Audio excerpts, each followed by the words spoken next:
Welcome to the airwaves of U97.5 FM, Hot Like Pepper Multicultural Radio.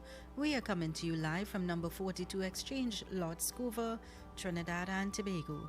You can also catch us on YouTube at RCL U975 and Facebook.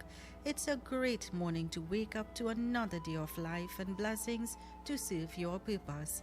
Take a moment and prepare yourself to begin this day with peace, love and positive energies. Let U975 FM be your companion throughout the day and night as we bring to your homes, vehicles, offices and hearts great programming through the day and night with news, daily horoscope, talk shows, recipes, musical entertainment and much more.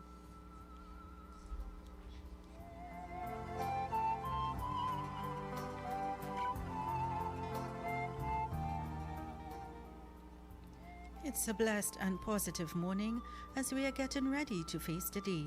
I am Uma Ratan Singh and welcome to your daily horoscope brought to you with the kind compliments of Jyoti's Puja Store of Main Road Chase Village for all your puja needs.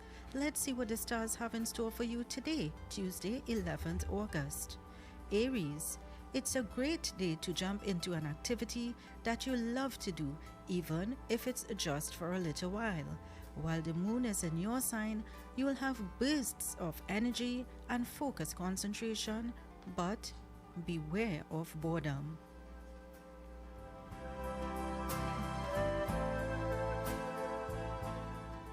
Taurus. Today is perfect for addressing and confronting things that you know have not been working to plan. If you have to make corrective phone calls or send out a quick email to get something fixed, try to buffer your anger or frustration if you can. It's a great day for negotiating with clarity.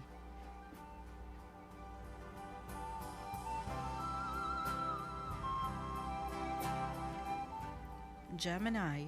It's a great time for you to start reconnecting with people that you don't see too often, but never forget the impact you had in their life. Even if you feel that you don't end on the best terms, letting the past go on moving forward and forgiving, it's a great start.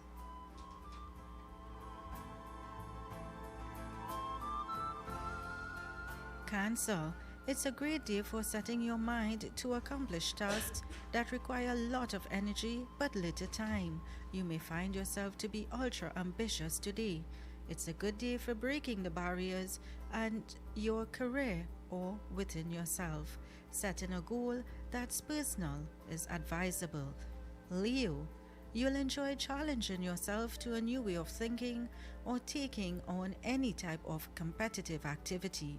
Now can be a great time for you to work on going out of your comfort zone and stopping yourself from becoming too lazy in any particular area of your life.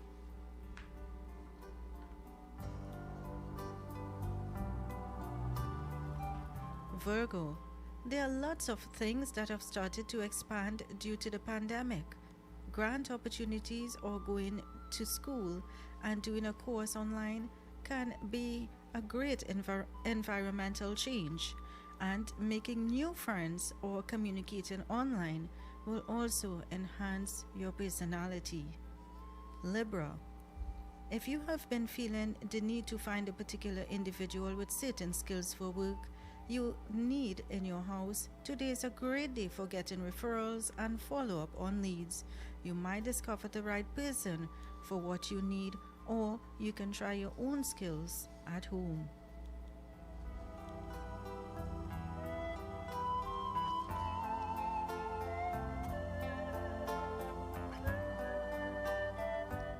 Scorpio. It's a great day to participate in a fitness-related activity, perhaps a run in the savannah or just relaxing at home. You may be able to catch up with a friend and take a walk in the evening.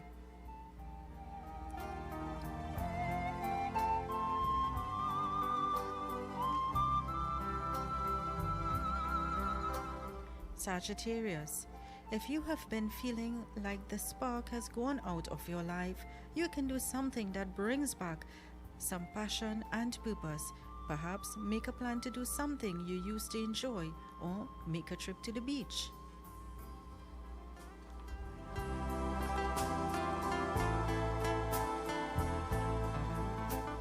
Capricorn, you may feel a desire to take the lead on a project, or perhaps you are interested in gaining respect for something that you are doing right now. If you haven't done something that you feel is worthy of respect and admiration lately, today is a good time to think about your legacy and what you want to be known for in the world. Aquarius, short and sweet is the motto for today. You may find it necessary to keep your time with others brief so that you can do all the things you need to do with your time today, including pampering yourself. Pisces, the idea that life is too short is sure to be at the forefront of your mind today. So don't take anything for granted. Be sure to grasp all the amazing opportunities that come your way. And if you feel that in memory you miss someone, you can look at their picture or say a prayer for them. And that's the end of your horoscope for today, brought to you with the kind compliments of Jyoti's Puja Store of Main Road, Chase Village, for all your puja needs. And if it's your birthday today, well, happy birthday to you from the management and staff of U97.5 FM Hot Like Pepper Multicultural Radio. And if it's your anniversary, happy blessed anniversary. And your quote for today: don't wait for the perfect moment. Take the moment and make it perfect. Thank you for joining me for your daily horoscope. I am Uma Ratan-Singh, wishing you a safe, blessed and positive day ahead. Stay tuned for Kenrick Jagannath with UTalk.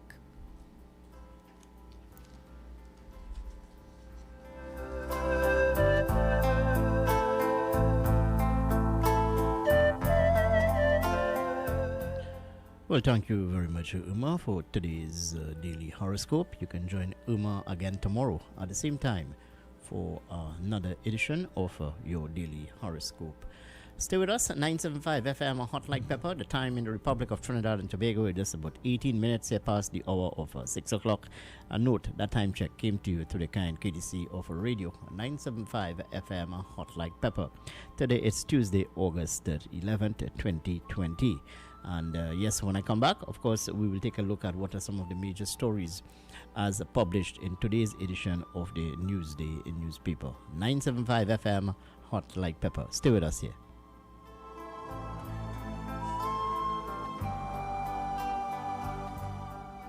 Jyoti's Puja Store is your one-stop puja store for all puja, wedding and cremation materials. Also available books, mithai and murtis made to order. Visit Jyoti's Puja Store today and be greeted with the kindest and most courteous staff with best prices and secured parking. Jyoti's Puja Store located at 542 Southern Main Road, Chase Village, Shigwanas. Contact 671-3849.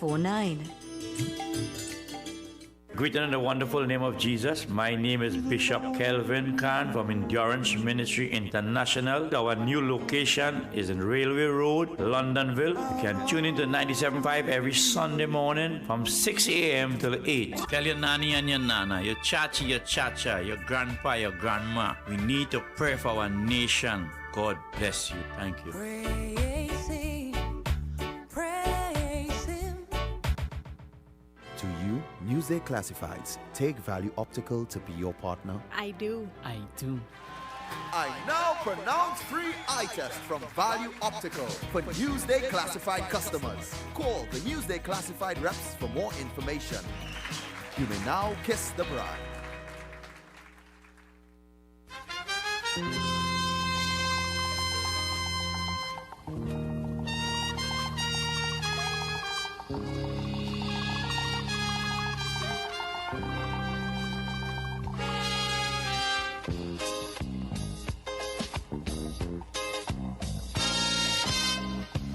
Now the election back and I'll die away. In short, this is what I have to say. Let us forget spites and grudges and concentrate. Come, let us sit and try to relate. Because now more than ever we must show discipline, tolerance, and production to build a strong and better nation. I say that is the main foundation. So come let us work hand in hand, because this is our land. Come my brother, come my sister, and let us build a nation together. Oh, yeah.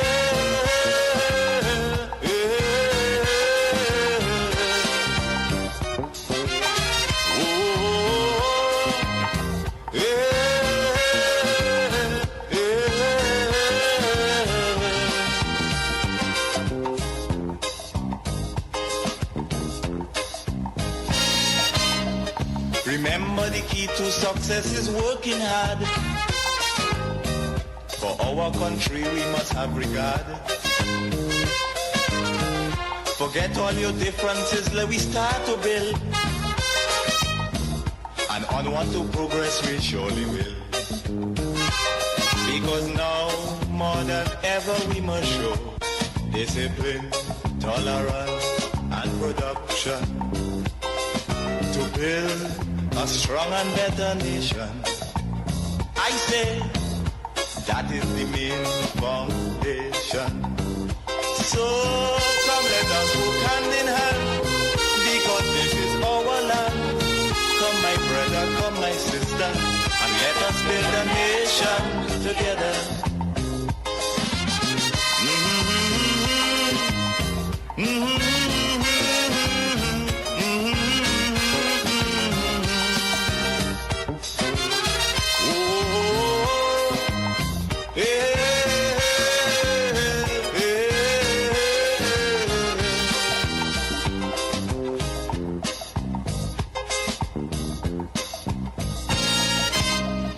So much of things that we need to see about. Surely I do have to spell them out. Cause you know as well as I do, the only way is put in more effort and less play. Because now more than ever we must show discipline, tolerance, and production. Yes, sir. What an appropriate number selection to kick off our morning program for today, Tuesday, August 11th, 2020. Well, already shiver. I have all of these callers on the line. Hello, good morning, and welcome to today's edition of the morning program. Good morning to you. It is the morning after the day and the night that was. Well, how appropriate it is for that selection, which I just very, very appropriate. I say, boy, this man know his music, boy. It show we lime together. Yeah. No, it's just that I thought it appropriate because no, the very, song, very appropriate. Merchant would have said, now that the election is over, it's time for us to work together to build one nation. Yes, beautiful. Go ahead, Bhawan. Beautiful song. Well, I said 2019 1-1 because I was looking for a little excitement. No, you're looking for excitement in Tobago, right? Yeah. But be that as it may, the results have spoken. Well, I know we have some challenges, some reconstruct to take place. So we will await to see how much of a difference, if any, these reconstructs will make. But Kamala Prasad-Bissessar is reported as saying this morning that she's surprised by the results. 19 seats to the United National Congress, 22 to the People's National Movement. Well, I would have expected Jalen John to win, but, you know. But there were 3 seats at around 10 o'clock, which one could not have called. I mean, I would have been here, and I could not have called it. Right. And it could have... go either way. These 3 seats: San Fernando West, Toco Sangre Grande, and also La Joqueta Talparo. These are the 3 seats which about a quarter to 10 would it was difficult to call. Yeah, would have been in the favor of the United National Congress. But as I told the panel last night, it depends on it all depends on where the ballot boxes came from. Yeah. Well, as we go forward, I don't expect too many changes in the cabinet. I'll tell you why. They will bring back like people like Franklin Khan and what you name? The guy from Chaguanas East. Clarence Ramarat, yeah. Yeah. They will bring them back. They will bring them back. So I don't expect too many changes. What might be interesting is to see who holds down the portfolio of education. You understand? Because remember, both former ministers are gone.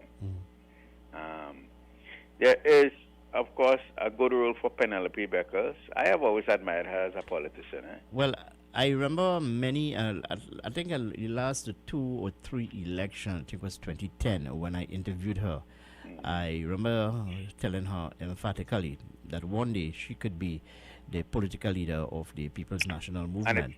And it's very possible. And from what we would have heard last night from Dr. Keith Rowley, this could be his last term. Yeah, his last term. So there's a new leader of the People's National Movement on the horizon. It could be Penelope Beckles Robertson. And I want you to remember this conversation we are having this morning. Sure. Yeah. Penelope Beckles Robertson could be the new leader of the People's National Movement when Dr. Keith Rowley steps down. She's more sober than some others. Yeah, but the fate of the United National Congress under the watch of Kamla Prasad. Well, I think Kamla should follow suit and call this a day at the end of this term. You know, she may have internal elections which she may lose before. Nobody knows. But in good faith, call this a day because you've been there, you've done that. You have a thing in your track record that I was the first woman prime minister and all of that. Bow out gracefully. But what do you think Bhavani would have been, let's say, responsible for the PNM's victory and by extension the failure of the United National Congress to ignite the imagination more so of people on the east-west corridor? Sometimes it's not what you see, it's how you see it. And you see that thing about the unit trust and the NIB, I think that got a lot of people scared. And what about her pronouncement concerning COVID-19 and opening the bars and opening the borders and so on? All of those things were points which people hammered on to say, well, look, you know, this is not a true leader speaking.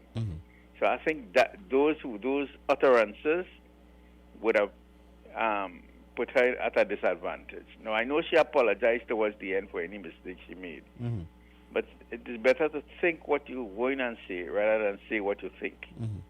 You know, and I think that to me helped to make the downfall because I think the PNM thrived on those UTC NIB scenario, and the way the COVID was taken as a fun game to say, well, look, sunlight is yes, it may have an impact, but you didn't have to come out and say these things about opening the bar, etc. Well, it will be a challenge now to see how the People's National Movement can deliver on their promises and provide the goods and necessary services to the people of this country, knowing that our economy is down. Well, let's be honest, I have to agree with the Prime Minister. The next 2-3 years is going to be tough. Yeah, but when we talk about tough, was it never tough for Trinidad and Tobago? It was always tough, but no, in reality, it's going to be tougher. All right. Let's leave it there for the while, Bhavani, and thank you very much for your contribution here with me this morning. But as of now, let me keep you abreast of as to what are some of the major stories as published in today's edition of the Newsday newspaper. Well, on the front cover of today's edition of the Newsday newspaper, a very graphic photograph indeed showing Dr. Keith Rowley embracing his wife Sharon Rowley as he spoke at the podium. A happy Prime Minister-elect Dr. Keith Rowley with his wife Sharon at Balize House last night after he declared that the People's National Movement had won the general election. Dr. Rowley returns with 22, while the United National Congress would have won 19 seats. The Moruga Tablan seat would have gone to the United National Congress. San Fernando West, one of the seats which the UNC was looking at, well, that also would have gone to the People's National Movement. And some of the other marginals going to the PNM, except, of course, St. Augustine. All right, so page 3, Rowley returns with 22 seats. PNM pips UNC. PNM political leader and Prime Minister-elect Dr. Keith Rowley said last night that the country had made the right choice by returning the party to governance. Dr. Rowley declared victory at around 10:30 p.m. to a small number of supporters at Balize House. He said the party had won 22 of the 41 seats, down from 23 in the 2015 general election. On to some other stories on page 5. The United National Congress calls for a recount in 3 seats.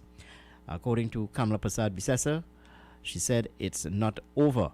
Moments after the Prime Minister declared victory in Monday's general election, UNC leader Kamla Persad-Bissessar said she had no intention of declaring defeat.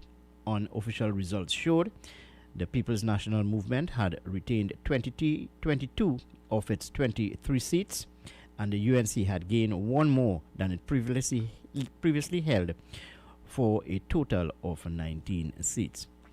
And yes, across in Tobago, Watson Duke has accepted his defeat against PNM candidate Ayanna Webster Roy last night, but he said he is now focused and confident his team will be successful in the upcoming Tobago House of Assembly elections. And on another story, as published on page 5, Independent Liberal Party leader Jack Warner will retire from politics after last night's loss in Lopino, Bon Air West. Warner said he gave it his best shot and was disappointed, but not bitter. He will now go and focus on his business. He said, quote, "I thought I would have made a difference in their lives on Monday night. All I can hope is in the next 5 years that they don't suffer in any serious way for the errors which they have made today. This perseverance with the PNM and the United National Congress." Those are but some of the stories, as I said, published in today's edition of the Newsday newspaper. You can catch the details on page 5. And yes, as we continue to look at the general election of 2020, PDP leader fuming Duke complains of mischief at the polls.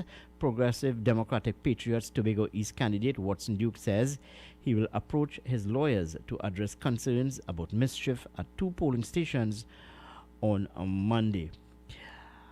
And to some other news as published in today's edition, Dr. Keith Rowley, voter turnout good. The Prime Minister said the initial voter turnout on Monday indicated a good flow, despite what some pundits had predicted. Dr. Rowley made the comments after voting at the International School in Port Spain. He voted at around 9:30 a.m. He told the media that the process was very smooth indeed.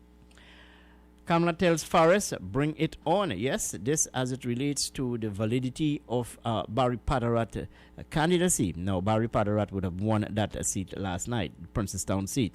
And the Attorney General Faris Alrory is saying that they are prepared to take this matter to court to challenge Barry Padarat's validity as a candidate in the 2020 general election. So, Kamla Persad-Bissessar is telling the Attorney General, bring it on. Let me just share this paragraph with you. United National Congress political leader Kamla Persad-Bissessar last night declared that the party stands ready to defend the Princestown candidate Barry Padarat against claims from the People's National Movement that his nomination is invalid. Faris, PNM to challenge Padarat candidacy. That story too is on page 8, and Padarat not deterred by dirty tricks. Even as voting was underway on Monday, the UNC candidate for Princestown, Barry Padarat, sent a warning to the People's National Movement that he would not be deterred. And on to some crime news. Well, woman's body found in Curep. Police are continuing inquiries about the body of an unidentified woman found in Curep on Monday afternoon. They said they were called to the scene at around 1:30 p.m. by residents who reported a foul smell coming from a pond near an abandoned house at Havelock Street, Curep. Police found the body of a woman who appeared to be in her late 30s or early 40s. She also appeared to have marks of violence and stab wounds to her forehead. Abandoned children rescued in El Dorado. Those stories are on page 9. Man arrested for gun breaching protection order, also on page 9 of today's edition of the Newsday newspaper. into some more news, or stories rather, published in the Newsday this morning. Trinidad and Tobago COVID cases now 281. Yes, 2 people tested positive for COVID-19 on Monday, and the source of both is still being determined by the Ministry of Health. Total confirmed cases 281, deaths 8, recovered 138. So those are about some of the stories, as I said, published in today's edition of the Newsday newspaper. You can go outside there and purchase your copy of this publication. It is priced at only $3, and it's available at all leading newsstands throughout the country. Into some sporting news, ex-West Indies batsman granted personal leave to return to Guyana. Former West Indies batsman Ramnaresh Saran will not be the assistant coach of the Jamaica Talawars for the 2020 Hero Caribbean Premier League, after being granted personal leave to travel to his home country of Guyana. Saran was seen in a photograph on social media with new Guyanese President Irfan Ali. Ali was the presidential candidate for the People's Progressive Party during the recent elections and was sworn in on August 2nd. Saran, the former Guyanese and West Indies cricketer, left the Talawars franchise last Thursday. Well, maybe there's something in the pipeline for Saran. So those are about some of the stories, as I said, published in today's edition of the Newsday newspaper. You can go outside there and purchase your copy this morning, priced at only $3, available at all leading newsstands throughout Trinidad and Tobago. Let's go to some messages here this morning. And when I come back, of course, I'll open the lines at 636-7547, 227-5739. I know that most of our callers, regular callers, would be sleeping this morning. Some may be disappointed and some may be happy. But let me tell you something. There is life after any general election. The country must continue to govern. So don't take it too bad, my friends. Don't take it too bad. This is all part of life. There will always be a winner and there will always be a loser in any general election. It was a close race indeed. Let's take this call on the line. Hello, good morning, and welcome to 97.5. Good morning. Good morning, Kendrick. Mr. Santa Cruz here. Good morning, Santa Cruz. Yeah. Surprised by the results? Not really. Mm-hmm. Not really. I mean, I'm surprised that some of the individuals who was touted to win didn't win. Mm-hmm. One or two of them, like Gypsy, because I thought he would have taken the seat. But the only thing what really surprised me, as I want to say that thing, is that Tobago really suffered in context of sea bridge and air bridge and so forth. And you all were the people who said that, is the administration at the time, and you still put them back. But again, at the end of the day, the people spoke. Mm-hmm. So, I accept that. Yeah, as an individual speaker. But I mean, there's no thing. It's just half dozen now, 1/6 of the next. Mm-hmm. So that's just my view. But moving forward, it will be quite challenging for the People's National Movement It will be. administration. It will be because they don't have a clear majority. Given that's right. You have a very slim majority indeed, Yeah. and to get legislation passed might be another question altogether. Yeah. And given the fact that we operate in this COVID environment, the economy, infrastructure, education, national security, these are some of the areas of concern moving Major forward. concern. Yeah. Major concern. So we just have to wait now and see what happens, where, when, why, how, And your take on the poor showing by these smaller parties and independent candidates. I mean, I would have expected that the movement for social justice would have given a better showing. Yeah, I thought they more so in point would of have. Correct. But I think we are not ready to move away from the probably tribal politics is a hard word to use. No. To use. And you are quite correct, because this We are not ready to move away. pollsters would have said that. Even yesterday, last night rather, I listened to David Abdullah, and he said that the element of race, the element of ethnicity continues to play a great role or part in election in Trinidad and Tobago. Yeah. Because before I go, I would always use that as an example. When Hurricane Katrina or Ivan or wherever mashed up Louisiana in 2012, what Barack Obama and Mitt Romney did. They came together, they stood up side by side. I remember that well. And they said, country first. Let's try to fix back. Let's see what we can do. And then we'll go back to the election campaign. Or but we don't have that level of maturity or development or whatever. So, but let's hope and pray that, as we go along. I remember it was said in the Hall of Versailles by Bismarck, politics is an evolving science.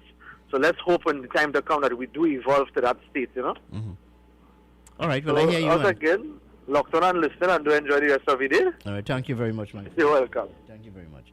Yes, we're heading up to the hour of 7 o'clock. It's just about 19 minutes here to the hour of 7. And that time check came to you through the kind courtesy of a Radio 975 FM, hot like pepper. Let's take another call on the line. Hello, good morning, and welcome to 97.5. Good morning. Morning. Kenrick, congratulations on your election coverage yesterday and for the past few weeks in particular. Yeah, I left here last night around 11:30. Right. And I was back in the office very early this morning. Yeah. Right. You maintain good programming, especially when the election was called since then to now. Well, thank you. Well, thank you very much. Yeah. I want to make 2 points. First point is the UNC people. Let me don't talk about the 2020 loss. First, let Kamala Prasad Bisesa analyze why they lost in 2015. That was never done up to now. Agreed? Secondly, I feel vindicated because, you see, for the past 5 years, when I call your station, because the only station I would call, and make scathing remarks against the UNC, 2 of your callers in particular, Mr. Big and Mr. Bang Village, will always call and describe me as a PNM and this and that because we criticize the UNC on how they were operated. But then again, you don't want to deal with the problems of the party, but you want to win the election.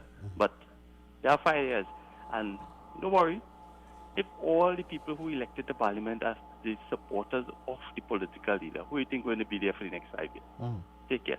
All right, well, thank you very much for your contribution here with us this morning. Well, I know that a number of people would look on at the results, and this morning they are still coming to grasp with the results. 22 seats for the People's National Movement, 19 for the United National Congress. As we continue to look at the pattern in the results thus far. Let's take another call on the line. Hello, good morning, and welcome to 97.5. Good morning. Good morning, Mr. Kenneth. Good morning to you, my friend. Good morning to you, my friend. And well, congratulations on a PNM victory, indeed. Oh, thank you very much. And I must say, thanks to the right-thinking citizens of Trinidad and Tobago who decided to vote for the PNM. Because after last night, looking at the opposition's leader defense, to say that she didn't lose, she's going to call for a recount. And we was asking, are we going to end up like Guyana? Because the question is the PNM going to do what happened in Guyana? Apparently, the opposition is doing what happened in Guyana. Because the lady cannot, this is about how much? 12 defeats? Or 11? I can't remember, I lost count. And the lady, and you know what? You want to ask the question, why did she lose the election? She came out and apologized someday for some statement she used, right? But the lady made a statement about black on a particular platform and came back at night and a group of ladies behind her, bawling blank. You see that alone? And then you come and give your ad, Dr. Rowley Blank, and you target, you come out with some tunes. That's that. These are the same tunes you was telling us in 2010 was creating crime. And you use that to try to pull a group of young African people with Ms. Jolene John to try to win a particular constituency. And I guess the citizens are much more wise. And I guess we voted because for years we were asking to see somebody get locked up. UNC had the greatest opportunity with 29 seats to lock up everybody with corruption. Instead of that, they end up locking up one of their own attorney general who was supposed to be the man to defend crime. So today, we're going to see our new attorney or attorney general again. What they call it? Explain your wealth. Well, I see Ms. Jolene John lost a matter. So I have a MBD coming up. So we will see how that turns out. Because they are not fighting for their political career again, They are fighting now for their survival from jail, just like Jack Warner. Enjoy your morning, Mr. Kenrick. All right, my friend. Well, that's certainly a mouthful there from one of our regular callers sharing his thoughts with us. We have some other callers on the line. Hello, good morning, and welcome to 97.5. Good morning. Morning, Mr. Kenrick. Morning, Trinidad and Tobago. Well, good morning, good morning. Well, by all could I say is that at this point in time, there's nothing ready to celebrate as such. Nothing to celebrate. I mean, except for the fact that the government has remained in power, but that's just about it. The country have a lot of challenges ahead with the COVID starting and economic and otherwise. And, you know, those of us with the skills and so on need to put our hands on deck wherever we are. I mean, sometimes, you know, you want to put your hand on deck, but the deck want to accept you. No, well, I am hoping that the people of Trinidad and Tobago would hold Dr. Keith Rowley to the promises he would have made to them. Yeah, and I would have outlined some of the promises he would have made. You know, I mean, looking at the UNC manifesto in some aspects, he as leader right now need to analyze all what is being said and choose the best idea and suggestion to carry the country forward. Because at the end of the day, nobody has all the answers. Right? And for the last 5 years in the education sector with the school building and things, he has lacked in that area.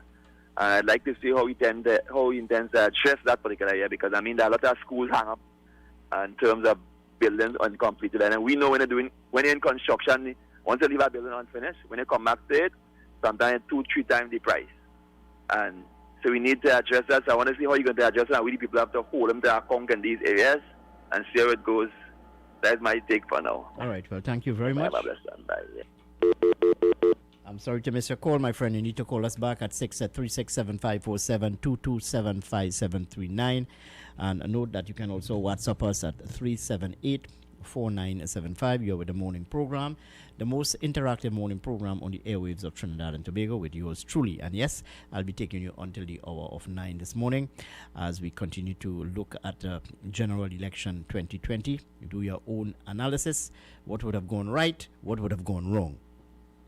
Hello, good morning, and welcome to 97.5. Good morning. Good morning. I just wanted to correct a previous caller who associated Barack Obama and Mr. Romney with Katrina. Mr. Bush was the president. Okay, my friend. All right, well, thank you very much. Yes. Thank you very much. Thank you very much. Yes.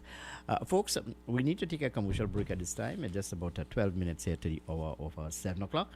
And that time check came to you to the kind courtesy of Radio 975. But I have all of these callers on the line. Let me facilitate them as much as I can. Hello, good morning. Welcome to 975. Good morning to you. Good morning to you all. And good morning to you, dear. What percentage of people went out to vote? Well, only the EBC can make that determination, ma'am. And they will do that during the course of today or tomorrow. They didn't say it last night? No. I do think that they would have said... What percentage went out from what I see earlier? What information you have? What I'm saying in the areas with the... Oh, no, I'm not talking. I'm talking about overall the voter turnout in terms of percentage. Yeah, in the last general election, which is 2015, the voter turnout would have been around 65 or 66%. One would expect that we can get the same figure, around 60 or 65%. COVID and rain. Yeah, but despite all of that, you must have an election, because an election is constitutionally due, despite some of the challenges we are facing in the country. You know, and with COVID, one cannot look at COVID as one of the reasons why the UNC would have lost, because who is to say that whether these people who would have stayed home and not exercised a franchise would have voted for the People's National Movement or the United National Congress? COVID-19 would have had some sort of impact on the general election. You still there, Numa? Yes. All right. Well, thank you very much. Yeah. Well, only the EBC, the Election and Boundaries Commission, can make that pronouncement and announcement as to the voter turnout, whether it's 50%, 55%, or 60%. We know that during the course of today, and I would imagine even tomorrow. Stay with us here. 975 FM, Hot Like Pepper. I'll be back after these messages. Newsday Classifieds. Take Value Optical to be your partner. I do. I now pronounce free eye test from Value Optical for Newsday Classified customers. Call the Newsday Classified reps for more information. You may now kiss the bride.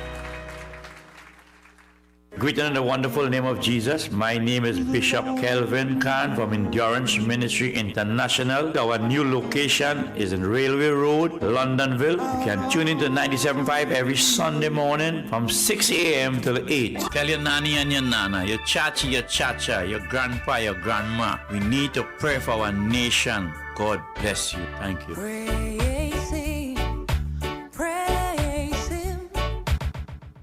U97.5 Hot Like Pepper Multicultural Radio is now on Facebook. Like us, follow and share our page. We'll be sharing the latest news, tips and much more. You can also view what's happening in our studio. Find us on YouTube and subscribe to our channel at RCL U975. You can now listen to business news Monday to Fridays at 5 p.m. Get updated on all the latest business developments. Tune in to U97.5 Hot Like Pepper Multicultural Radio, where we keep you informed, educated, and entertained. It's Yummy Tummy Time with Umi. I am Uma Ratan Singh inviting you to join me on Yummy Tummy with Umi. Yummy, yummy, yummy, I got love in my tummy. Mondays to Thursdays, just after the 10 a.m. news update and Let's Talk Guyana. Yummy Tummy with Umi brings to you exciting and tasty recipes, and you can even learn to recreate dishes using leftovers. Yummy Tummy with Umi on U97.5 Hot Like Pepper Multicultural Radio. Catch us on YouTube at RCL U975 and Facebook. Remember to eat healthy, stay happy. Happy eating!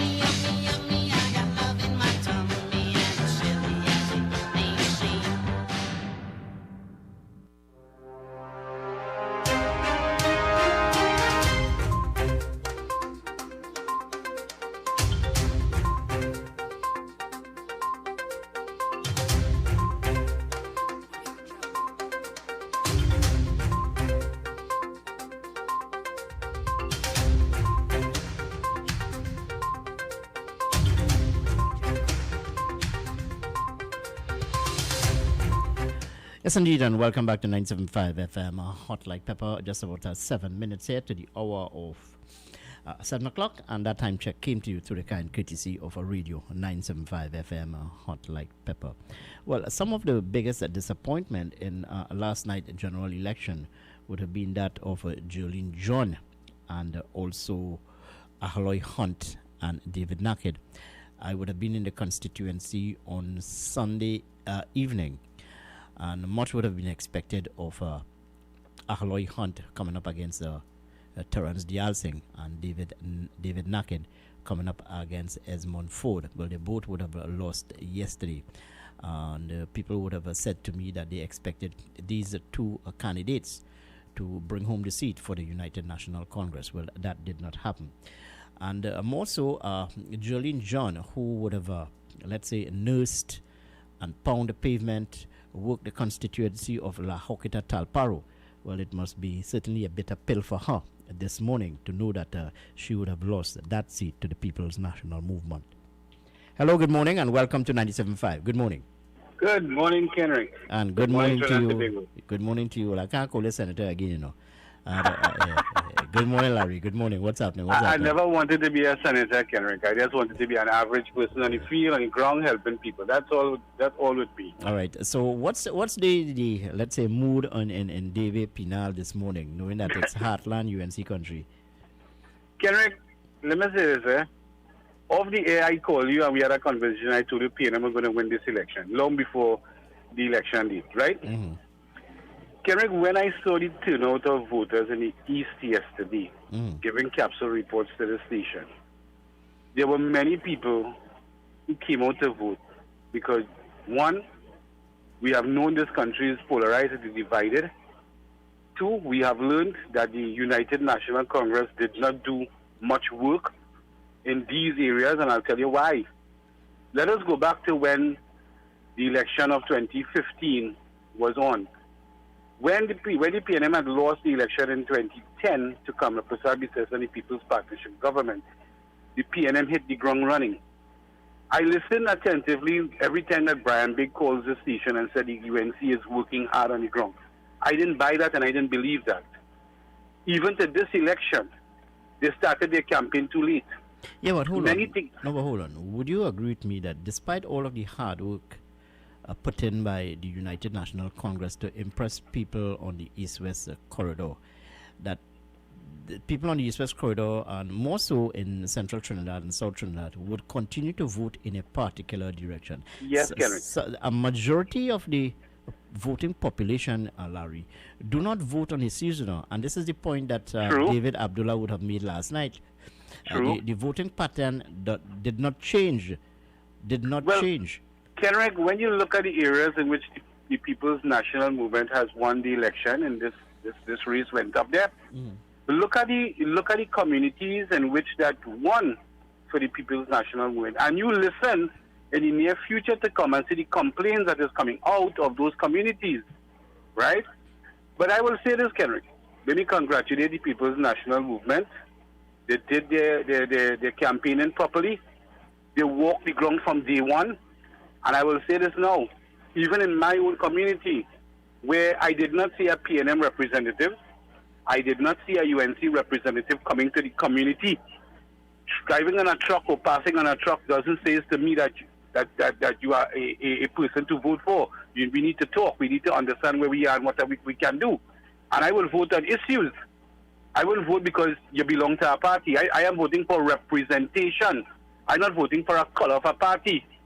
So when I saw that crowd of people in the East yesterday and giving capsule report, I want to say this.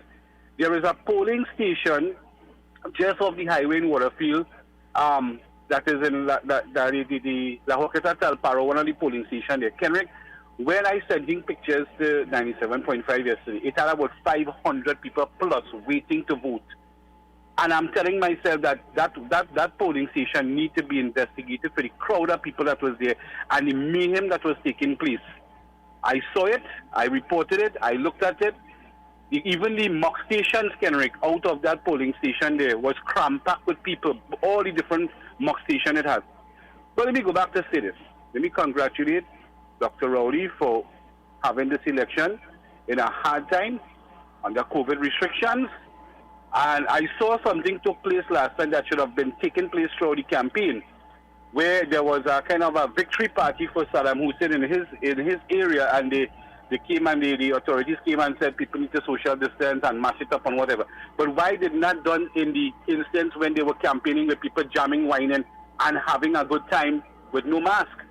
Now that we have COVID-19 in the air and it is affecting the world, Dr. Rowley is right. We have some hard times to face and some hard decisions. Derek, I also listened to a TV station last time where Franklin Khan was having a dialogue with the former Minister of Energy. And Franklin Khan did said that the only way a government at this particular time to generate income is to increase taxes. So I'll leave you with that. Well, I hear you, Larry. I hear you. Thank you very much. Well, folks, we up to the 9 o'clock hour. The 7 o'clock hour. My apologies. And we'll take the newscast with Umar Ratan Singh, and then we'll return with our conversation. Stay with us here. 975 FM, Hot Like Pepper. Time has come. New 97.5. Make it your choice.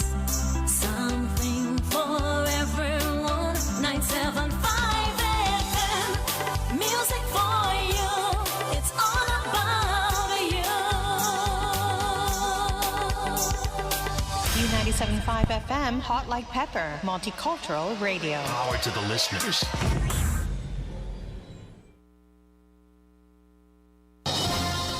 It is now time for Major News to the Hour, brought to you by Crystal Beverages Company, Super Quality Supermarket, Sheikh Elisha Limited, and the Trinidad and Tobago News Day.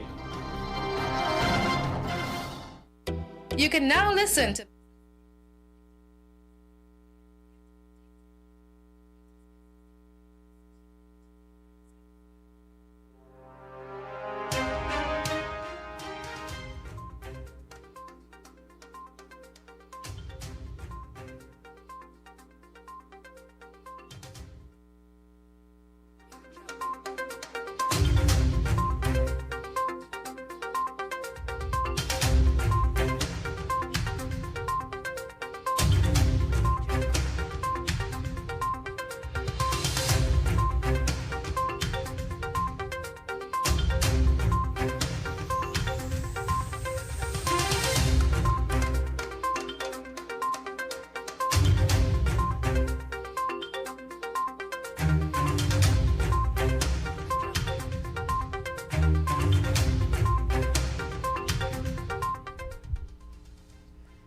This is the 7 a.m. news on U97.5 FM, Hot Like Pepper Multicultural Radio.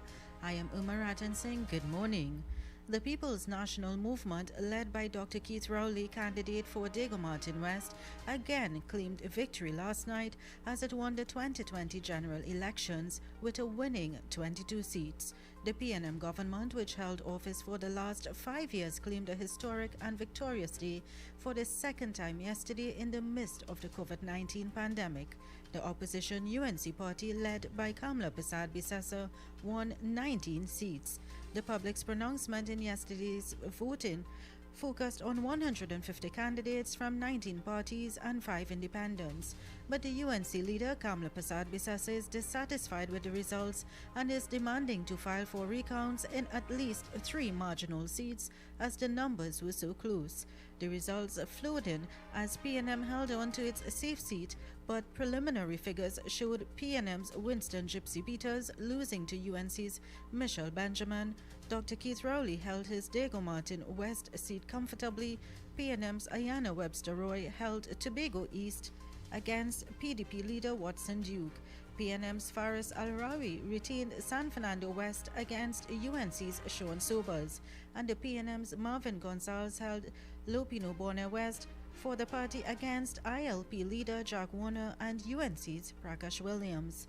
And the UNC maintained its safe seats, adding Moruga to its constituencies and holding off PNM in Chaguanas East and San Juan Barataria. Persad-Bissessar declared victory in winning her Siparia constituency with over 13,000 votes. Rutranat Inder Singh will return as MP for Couva South following a comfortable lead in the 2020 general election. In the same light, Dr. Keith Rowley gave his victory speech outside the Balizé House last night. He gave thanks to the young people of Trinidad and Tobago for their support and turnout to vote for the 2020 general elections yesterday.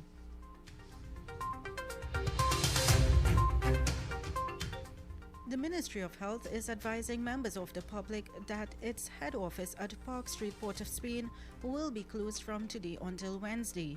The ministry said the closure has become necessary due to residual smoke odor arising from a fire which occurred on Saturday in the basement of the building. Members of the public are asked to refrain from visiting the MOH head office during the 2-day closure, and the public will be updated of any ongoing changes. 2 teens have gone missing in separate incidents over the weekend. 17-year-old Chantel Rollins of Gasperlo was last seen at her Caratal Road home on Sunday evening and was reported missing on Sunday night. Chantel is described as of African descent, 5 feet 6 inches tall, dark brown in complexion and slim built. She was last seen wearing a pair of 3/4 denim pants and a navy blue top and a pair of black and white Nike slippers. Meanwhile, the Arima police are on the search for an 18-year-old Chanel Charles. Charles was last seen at a Boys Lane Derby home around 10 a.m. on Saturday, but was reported missing on Sunday afternoon. Chanel is described as of African descent, 5 feet tall, dark brown complexion and medium build. She was last seen wearing a pair of black jeans, grey top, black sweater, a white belt and a pair of red and green slippers. Anyone with information on Chanel's whereabouts is asked to contact the Arima police station at 667-3563. And for Chantel, you can contact the Gasperlo police station at 650-2193. And as we turn to our neighbors regionally in St. Thomas, as the island faces a frightening 28 positive cases of COVID-19 in the eastern parish of St. Thomas in just 4 days, which prompted the government to place the community of Church Corner and the adjoining areas of Summit and Bamboo under a 14-day quarantine. The Minister of Health and Wellness, Dr. Christopher Tofton, has stated that 16 of the cases were found in the listed communities, prompting the lockdown of those areas. The quarantine, which began at 7 p.m. last Thursday, will remain in place until August 20th, at which time a determination will be made as to whether it should be extended. And as we switch across the globe internationally to Beirut, the St. Demetrius Great Orthodox Church is less than a kilometer away from where the Beirut explosion took place. A priest left the church but rushed back to check for damages, finding the nave completely ruined. And he said he was surprised that the sacred altar space, protected by the wall of icons, was almost unscattered, including an oil lamp that had remained lit throughout the blast. And on to the weather forecast for today. Sunshine will likely be interrupted by a few partly cloudy spells and showers, especially over the southern areas. There is a low to medium chance of thunderstorm activity. Seas will be slight to moderate, with waves up to 1.5 meters in open waters and below 1 meter in sheltered areas. High tides at 8:56 a.m. and 9:09 p.m. Low tides at 2:33 p.m. The current temperature is 29 degrees Celsius. And that brings us to the end of the news to 7 a.m. Join us at 8 a.m. for more news. I am Uma Ratan Singh, wishing you a good morning.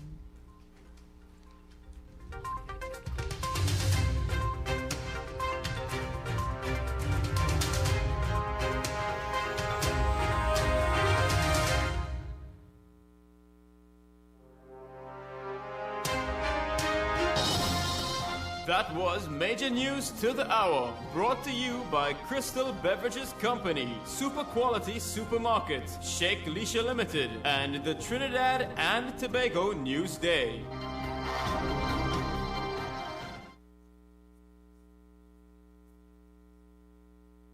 A&S Hardware and the General Contractors Limited of 107 Bonaventure Road in Gasparillo. For all your hardware materials from foundation to finish. Not forgetting all your general contracting needs. We have it all at A&S Hardware and the General Contractors Limited, located at 107 Bonaventure Road in Gasparillo. Just call Tiki Ali at 650-2180. A&S Hardware are wholesalers and retailers of plywood, an assortment of lumber, galvanized pipe, hollow section, and steel. Customers can enjoy special prices on white pine and pitch pine doors. Attention all bakers, doubles vendors and roti makers. Try our high quality unbleached bromate free all-purpose and baker's flour. Low price and conveniently packaged in 2 pounds, 2 kg, 10 kg and 25 kg bags. For wholesale and retail prices, contact Shiklisha Limited 665-3336 or visit us at Warrenville, Canupia. Shiklisha Limited, quality you can trust. Kathy's Cool Spot Enterprises Limited, number 86 Pearville, opposite the TSTT Exchange in Mayaro. We specialize in all types of meats, dry goods, liqueur, beverages, ice, LPG, gas, motor oils, stationery supplies, and photocopying. We also provide rentals of tents and chairs for your every occasion. Come in and take advantage of our specials at reduced prices on liqueur, wholesale and retail. We are open every day, even on public holidays, for your convenience. TT Post services are available here at Kathy's Cool Spot Enterprises Limited of number 86 Pearville, Mayaro, where our friendly staff will be happy to serve you. You can now listen to business news Monday to Fridays at 5 p.m. Get updated on all the latest business developments. Tune in to U97.5 Hot Like Pepper Multicultural Radio, where we keep you informed, educated, and entertained.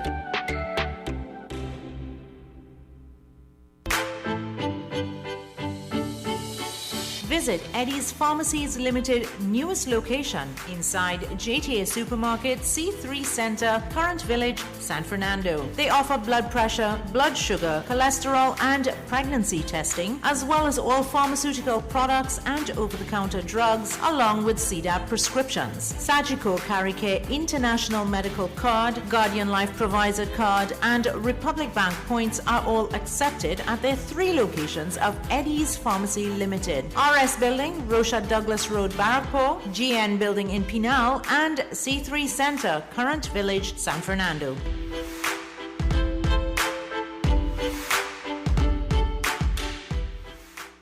U97.5 Hot Like Pepper Multicultural Radio is now on Facebook. Like us, follow and share our page. We'll be sharing the latest news, tips and much more. You can also view what's happening in our studio. Find us on YouTube and subscribe to our channel at RCL U97.5.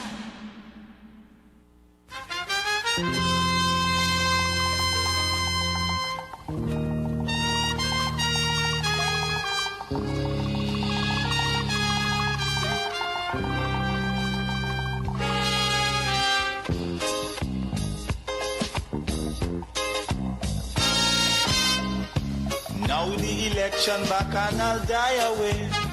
Yes, indeed, Merchant. The election bacchanal has died away. The dust has cleared.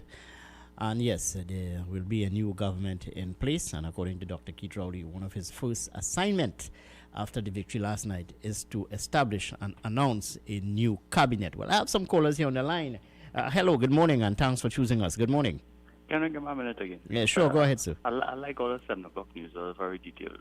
Thank you very much, yes. What time is the press conference where Kamala Prasad is announcing a resignation? Did it?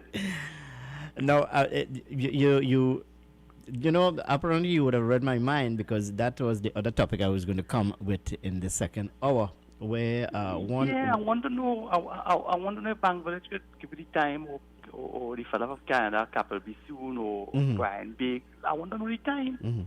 If it's in 2021, 2022. Listen to this, and just stay on the line with me.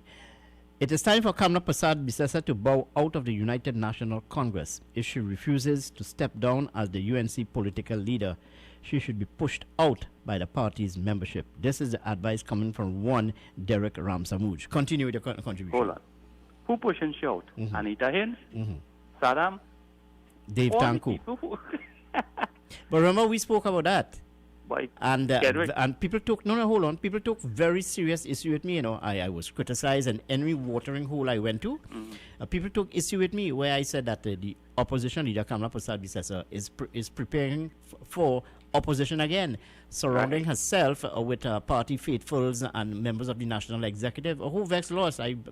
That's my thought. Anytime Bangladesh call or Brian Big, ask them what time is the press conference. That's all I want to know. No, but you share the view of one Derek Ramsamuj that she should step down?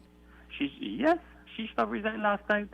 But then you have to look at the succession planning. Or who do you think should lead the UNC, or who? Let the party go decide, but I mean, the party will decide, but she needs to resign.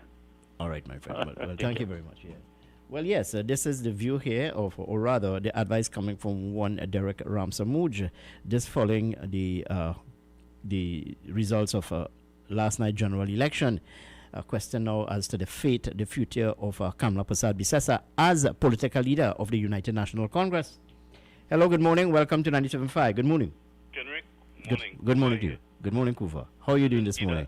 This is indeed a sad morning. Right? Well, it depends on what side of the fence you sit on, man. Kenrick, this is not a football match, a cricket match, you know. All right? We're talking issues here: water, roads, but health, crime, okay, equity at the national pie, everything going back on the east-west corridor now. You know, I can't believe, look at the closure of Petrotrin. The man saying not closing Petrotrin. As the AV oil drilling fiasco come up, the man closed Petrotrin. Yeah, but you must take into consideration too that Pointe-a-Pierre would have voted for the United National Congress. Regardless, Pointe-a-Pierre vote for Roger and Abdullah stand by, and they do nothing. You think Kamala could have do that? They would have burned down Coda Spain. And you see this MSG Abdullah fella, he's up in him. I don't care what he say, right? In the past 5 years, I was laid off twice. I just hustle here, there, and everywhere now. Okay, I can't understand why people, but this race voting, boy, this race voted. Well, this Kamala Prasad is like a half a loaf. But, them is no bread. Well, this is what it came down to. You know, people are saying that the majority of the electorate would have voted according to ethnicity. Now, I don't have the evidence to support such, but based on what we would have seen thus far, ethnic voting is ethnic voting. I mean, I thought Jolene John would have won her seat, right? I mean, look, this Cummins fella, he have one big place in the back, right by you there in the back there. Right? I can't understand this country not going to go forward. Look at the schools that the UNC built that was not the laptop, right? The school time growing up in Vine and all kind of thing. I mean, they show it on the TV there. This man, like, he hate anything UNC built. Why did he open the Arima Hospital? We had to. I mean, I So, really can't understand no, this but- thing, but I really can't understand this thing, boy. No, is it about leadership? Is it about management of the company? The country rather? I don't know. Why would people have voted in a particular direction? Is it that they have confidence in the People's National Movement? The man come and lie Mm-hmm. about the email gate. No, well, all that is water beneath the them bridge, you kind know. of thing, man. All them kind of thing. All that is water beneath the bridge. Water The- beneath the bridge, Kenrick. Mhm. Kenrick, boy, to tell you the truth, where the carry come observers on them, Mhm. right? They say they're not coming. This man, anything they asked Bridget, and he said George in the parliament, she put it down. She put it down. We're gonna end up like Rwanda or Congo or something eventually, right? It's only when the country can't go no. They change the government, put the UNC to run it, bring it back up. They can put back the PM to mash it down. So we're going. Bring up, mash up. Bring up, mash up.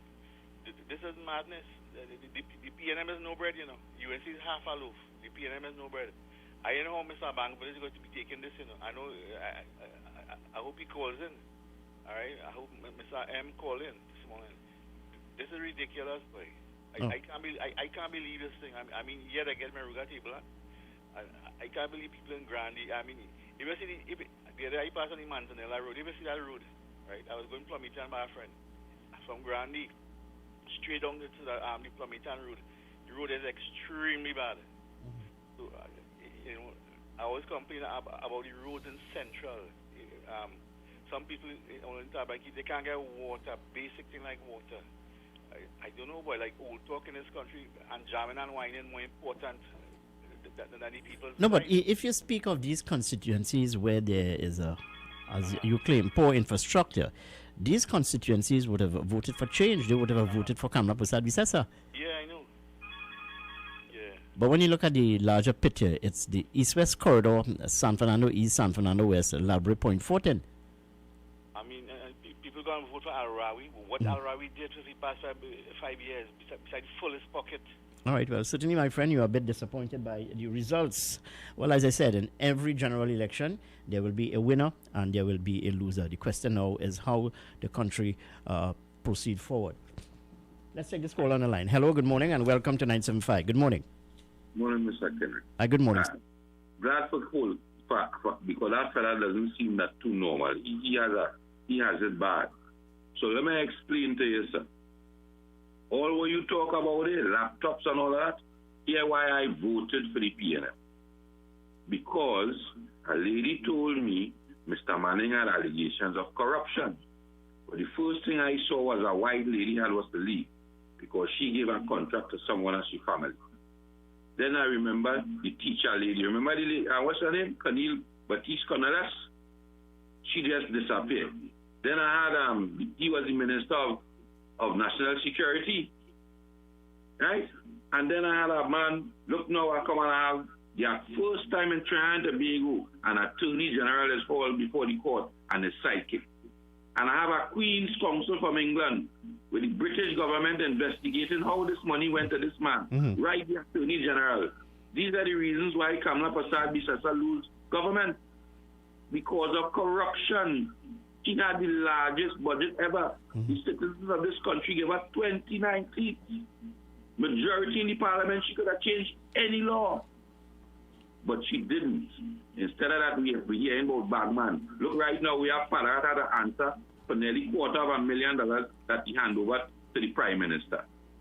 Come on. All right, so you are saying that the stigma of a corruption still sits with the United National Congress, and the greater population would have voted against her in the 2020 general election. That's what you're saying. Let's take this call on the line.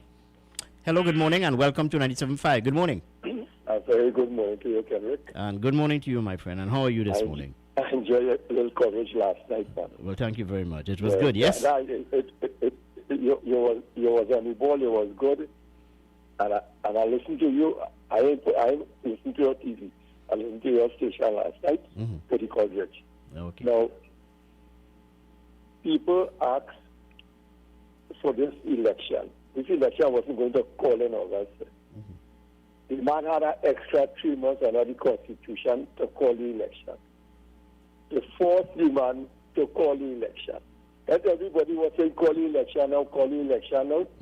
And people coming out saying, we go win by a landslide, we go win by this, we go win by... And everybody continued to say all type of things for the election. The man call the election, he come in the election, all of that the man. If the man call the election, all of still get the man. How much if vote and pass getting Cuba South by? Well, I don't know, my friend. I don't know. The final count has not been published as yet, but I will... All right, okay, but he lost his seat.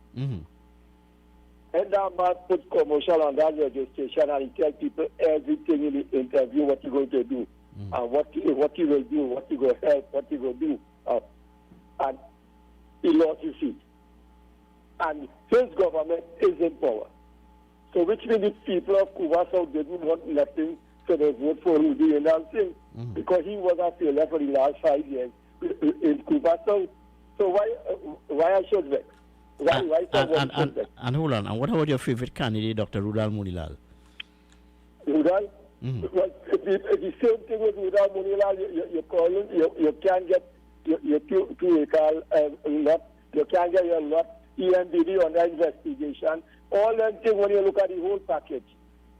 You still got to vote the man by nearly 10,000 votes or something like that. You'll be flooding in the area. You are doing nothing about the flooding in the area. A man crying for pipe 1 water he can't get. You still got on your vote. What you're telling the people, and you like it or whatever. You like it like that, you vote for that, and if you vote for that, I won't allow you to stop interfering with the people on the flood. I won't allow you to stop interfering with the people anything after that, because the man who's supposed to interfere with them is Rudal Munilal. So stop it one time. Kamala Prasad says that I don't know when she's going to resign and who she's going to put. Will she stay right there because the people cares for her and she right now and she crying right now and people crying and she crying and let she stay right here and she will continue to make the Guinness Book of Record. I think the Guinness Book of Record don't make her already, you know, the committee that she gets later part. Well, thank you very much. Well, there are a number of people who would be crying this morning, you know, and also I would imagine a number of people smiling. There's a particular blogger operating out of the Valsin area.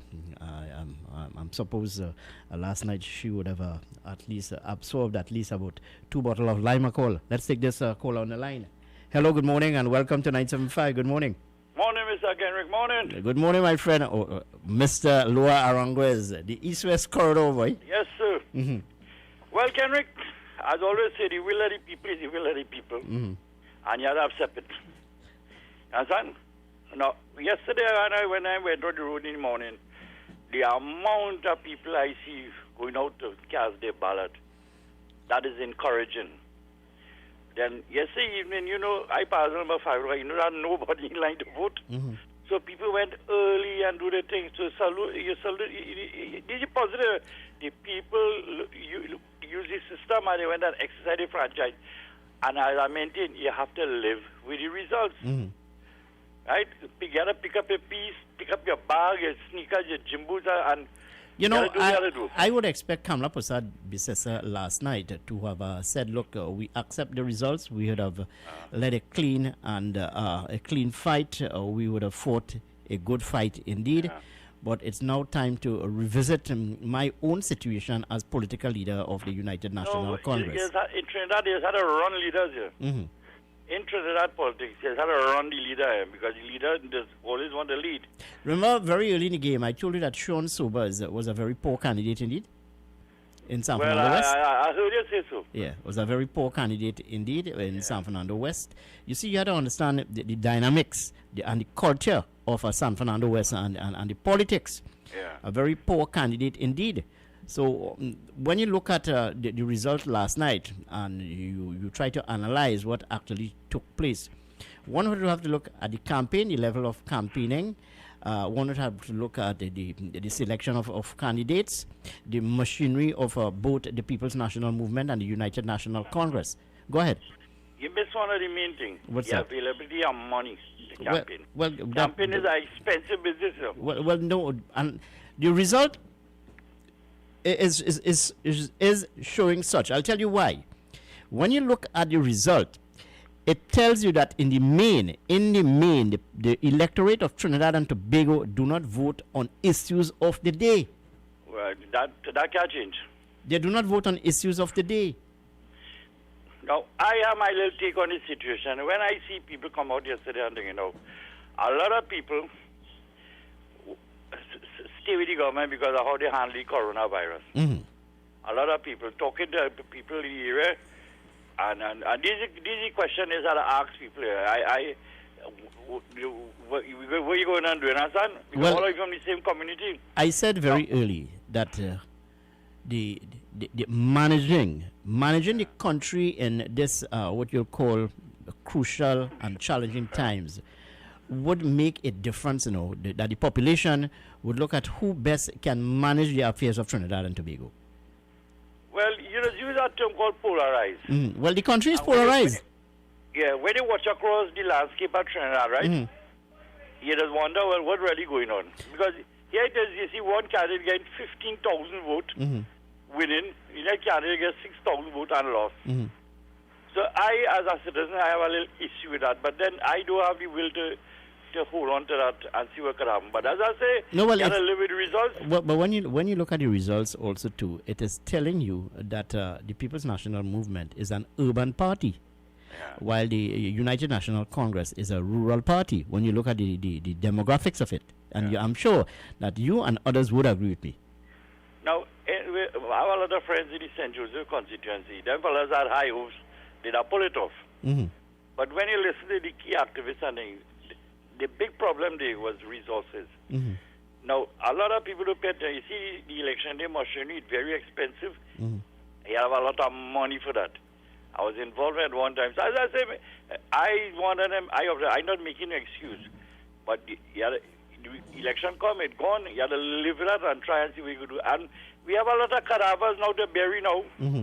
A lot of cadavers who just go by and make us a damn noise. So this is all about it. So anyway, Tanga and Eric, I'll give you the rest of the week off here. Why? I work hard, right? The real work still I said, boy. All right, partner. All right. Well, we have to concentrate on Caribbean Premier League, my friend. Now, yes. Yeah. From Friday. Thank you. Yes. Thank you very much for your contribution here with me this morning. Yes, Derek Ramsamouj, a political analyst, is saying that it's time for Kamla Prasad Bisesa to go, and if she do not want to go, having lost so many elections, he would have outlined 11 defeats, that maybe the party should push her out. Well, that's a discussion for another day. Today, I just want to look at the results, analyze the results, give you, the listening audience, an opportunity to share your thoughts and to share your views with me. Note that opposition leader Kamla Prasad Bisesa said that the fight is not over, that she will be asking for a recount in 3 of the marginal constituencies. Well, we'll see how that factors in or peters out in the next coming days. And the People's National Movement, and by extension, the Attorney General Faris Al-Rawi, is signaling that they are prepared to challenge the validity of the candidacy of one Barry Padarat. That and much more when we come back after these messages from our studio in Couva in central Trinidad. Stay with us here. I'll be right back after this. Kathy's Cool Spot Enterprises Limited, number 86 Pearville, opposite the TSTT Exchange in Mayaro. We specialize in all types of meats, dry goods, liquor, beverages, ice, LPG, gas, motor oils, stationery supplies, and photocopying. We also provide rentals of tents and chairs for your every occasion. Come in and take advantage of our specials at reduced prices on liquor, wholesale and retail. We are open every day, even on public holidays, for your convenience. TT Post services are available here at Kathy's Cool Spot Enterprises Limited of number 86 Pearville, Mayaro, where our friendly staff will be happy to serve you.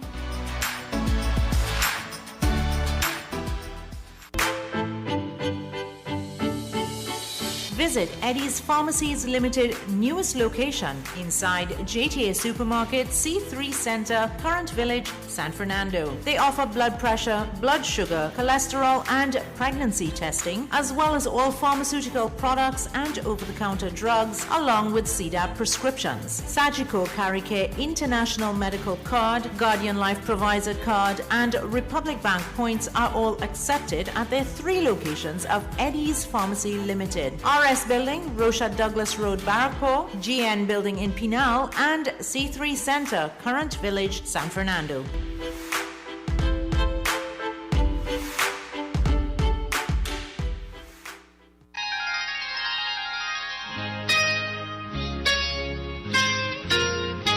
This is Samaru Ramru inviting you on a journey down memory lane with enchanting songs on the program Nightline. Mondays to Thursdays, 9 p.m. to 12 midnight. Let your heart sing along with the music on U975 FM, Hot Like Pepper, Multicultural Radio.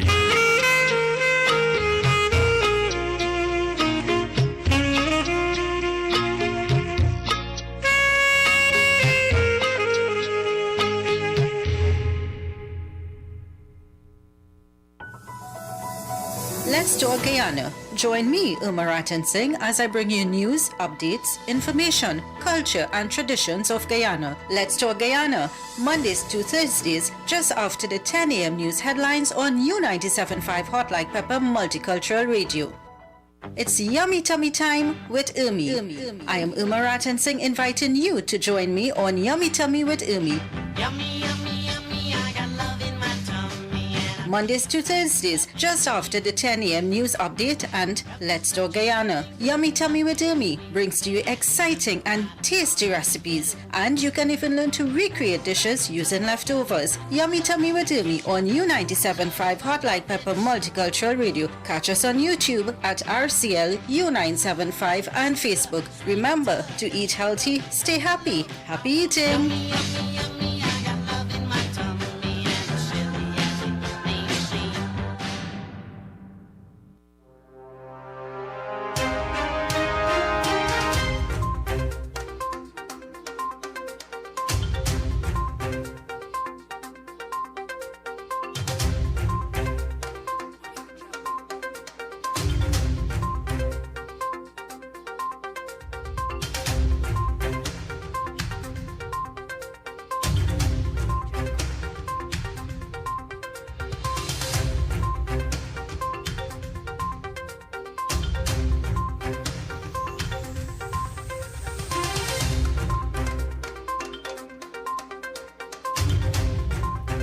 Yes, indeed, and welcome back to 975 FM Hot Like Pepper. We're moving up to the hour of 8 o'clock, just about 27 minutes here to the hour of 8. And that time check came to you through the kind courtesy of Radio 975 FM Hot Like Pepper as we continue to analyze the election results last night. Yes, I left here last night about 11:30. Prime Minister Dr. Keith Rowley would have addressed supporters at around 10:30. Kamala Persad-Bissessar, well, she did not come to the headquarters of the UNC, but she spoke at the Siparia constituency where she said that she would challenge the results in 3 constituencies. She said that the fight is not over.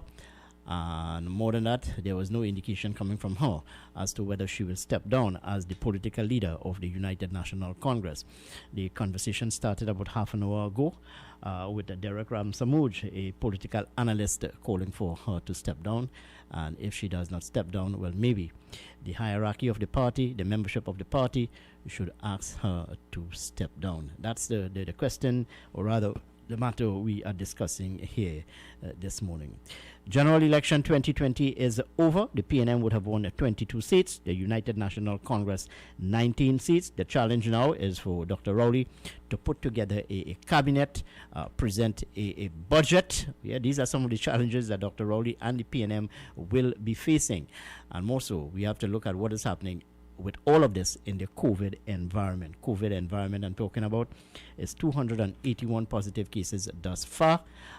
Quite a challenge indeed for the Ministry of Health and by extension the government of Trinidad and Tobago. Hello, good morning and welcome to 97.5. Good morning to you. Good morning, sir. Good morning. Good morning. And good morning to you. Good morning. No, I have a lot of questions, right? But I want to ask this one thing. Did the supporters expect anything different from Ms. Kamala Bissessar? Not addressing them yet again. That is unacceptable. And I'm so upset that we're not taking this thing serious in terms of leadership. And I believe a lot of people would have voted for the UNC because they came good. They looked real good with new candidates and everything. But I think people did not vote because she was still the leader. You for the 2015 general election that you lost, you never accounted for it. You never did an interview talking about anything for 5 years. You never account for that loss. Which part do you ever hear that in the world, in the entire world? You never give an account. And now you come back to do the same thing. I think she should step down. She should have done step down long time and let her hold a snap election for the leadership of the party and start a bill, because for her, Mr. Kenrick, this is my probably 7th election. And it's the same thing. It's the same thing, the country looking the same thing. But what I would disagree with is most of the UNC supporters of them saying the PNM people vote by race, but the PNM people can say the same thing because they are not winning or they're not penetrating some of the UNC stronghold areas. Look at some of the votes they get. They can also say, well, the UNC people voting on race. It's not that. It's about leadership, and the Prime Minister has shown leadership. He has shown it. Look, just some days before the general election, you come in to say you will keep the borders open, you could do contact tracing, you could do this. Why didn't you say that from scratch? Why was making a mockery of the whole thing? You understand where I'm coming from, Kenrick? Yeah, I'm listening to you. So you're looking at the level of campaigning, yes? Yes, I'm disappointed. Certain mistakes you're making, and you're brushing it off as though people... You see, you know what is the problem, Kenrick? The real problem, and people don't understand it. You have your core supporters who would follow you, but people around the country would look at the things that you're saying and not vote for you, you know. That is what they don't understand, you know. People would look at the things you're saying and not vote for you. But it's still yet to be determined, the voter turnout. We don't know whether it's 60% or 55% or so. And one would have to ask the question, why the majority of the, why a greater percentage of the electorate are not too interested in the politics of the day? Is it because they are fed up, disenchanted with what is happening in the country? Yes. And what are your callers? Early this morning I said it, that the UNC was given that chance to make a big impact and make a big difference with the 29 seats. Because the PNM lost bad. And you see, the PNM come back from that. People look at this thing and say, well, you know what? With the COVID situation, I am going to hurt my head. Whoever win, let them win. Well, no, hold on. Let's look at some of the issues facing us today. And one would have felt that if the UNC had to win any election, this was a timely election indeed. I'm saying that to you, here it is, you have a situation where crime is out of control, a spiraling murder toll in the country, poor infrastructure, the economy is on a downward spiral, you have a mass unemployment, you have a COVID-19 where people are talking about the health system and what have you. So everything was stacked against the People's National Movement, and yet they emerged victorious. And that is the point, and because of the type of leadership Kamala was presenting, the people that she needed to persuade didn't see anything different in her. If somebody says something in the party, or you say something, apologize for it, because some other constituency who people thinking, all right, I might vote for her because she's going good, and then they see you come out and you say something by mistake or whatever, apologize for it and say that is not the UNC, say this is not what the party stands for, and we apologize for this or whatever the case is. But you're not doing that, because there's other parts in the country that they're going to use that against. So look what's going on with the same NIB and UTC situation. You're literally at the point of ad saying that the money's safe with you. Why doesn't apologize for the statement and say you misspoke or you didn't really say something? Because the other parts of the country are going to take it seriously. You understand where I'm coming from? You would win your base. You know for sure you're winning your thing.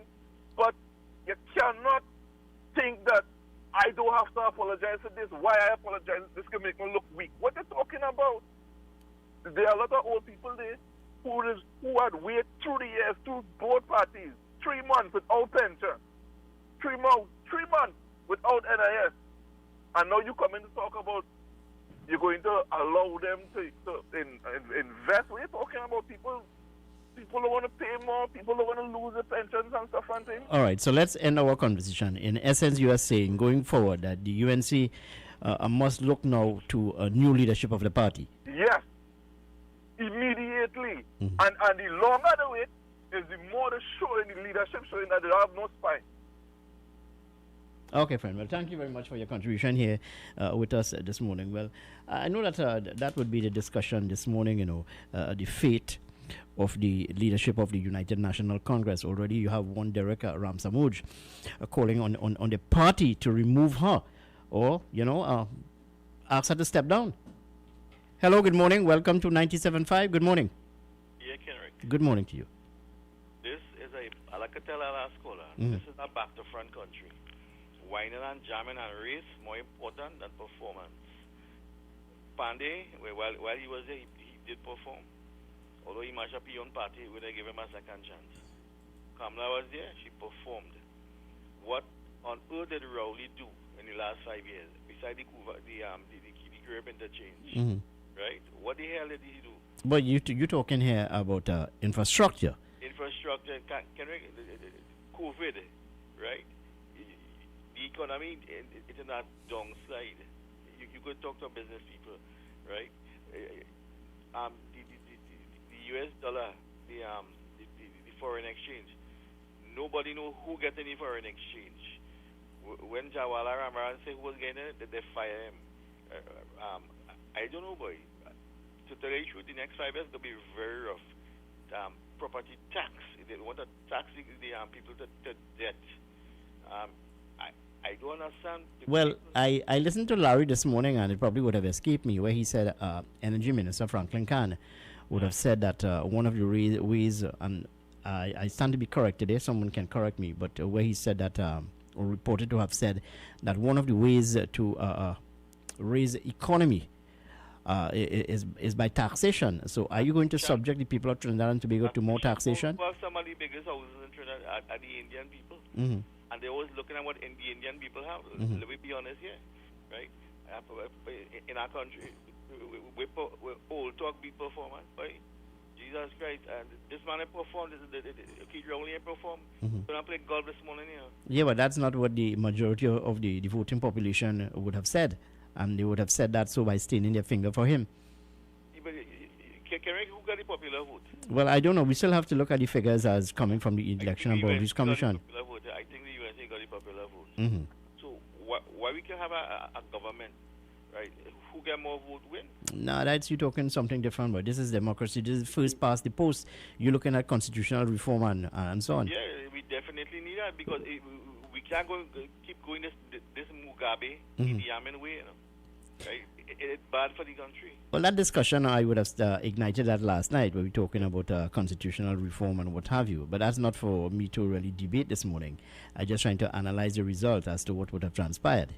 Okay. All right, my friend. Thank you very much. Hello, good morning, and welcome to 97.5. Good morning to you. And again, Kendrick. Good morning, sir. The most good individual, but I am sorry for you. I don't think you should have taken this so badly. But your information... Well, apparently he's hurt by the result thus far, yeah. Yes, but because if you listen to the brother, I could understand it is mostly because you want to came into Mugabe. That seems to be racist. Because under your administration again, you had 29 seats. You want to tell me waterfall. And I have a man going to a country where there is no extradition treaty, and they tell me about Holland and Privat 10 years ago when you get into office in 2010. Based on Holland and Privat what happened 40 years ago. And you get into office, and a man going to a country that have no extradition treaty with $400 million extra. Get 50% of the money, or 80% of the money, and do 40% of the work and disappear. And then see that have a water treatment plant worth so much $1 million that I can't finish. So that hurt me. So in essence, you are saying in the main, that people would have not forgotten what would have transpired. We needed 29 seats because we didn't want a Holleran and a Privat and a Calderard. But I end up with SIS. I end up with a Brazilian company, Jack Warner, right? I end up with a ton load more. I have an attorney general before the court. I have a man, Mr. Munilal, right now fighting for his political survival. That is why she tells me she accepting defeat.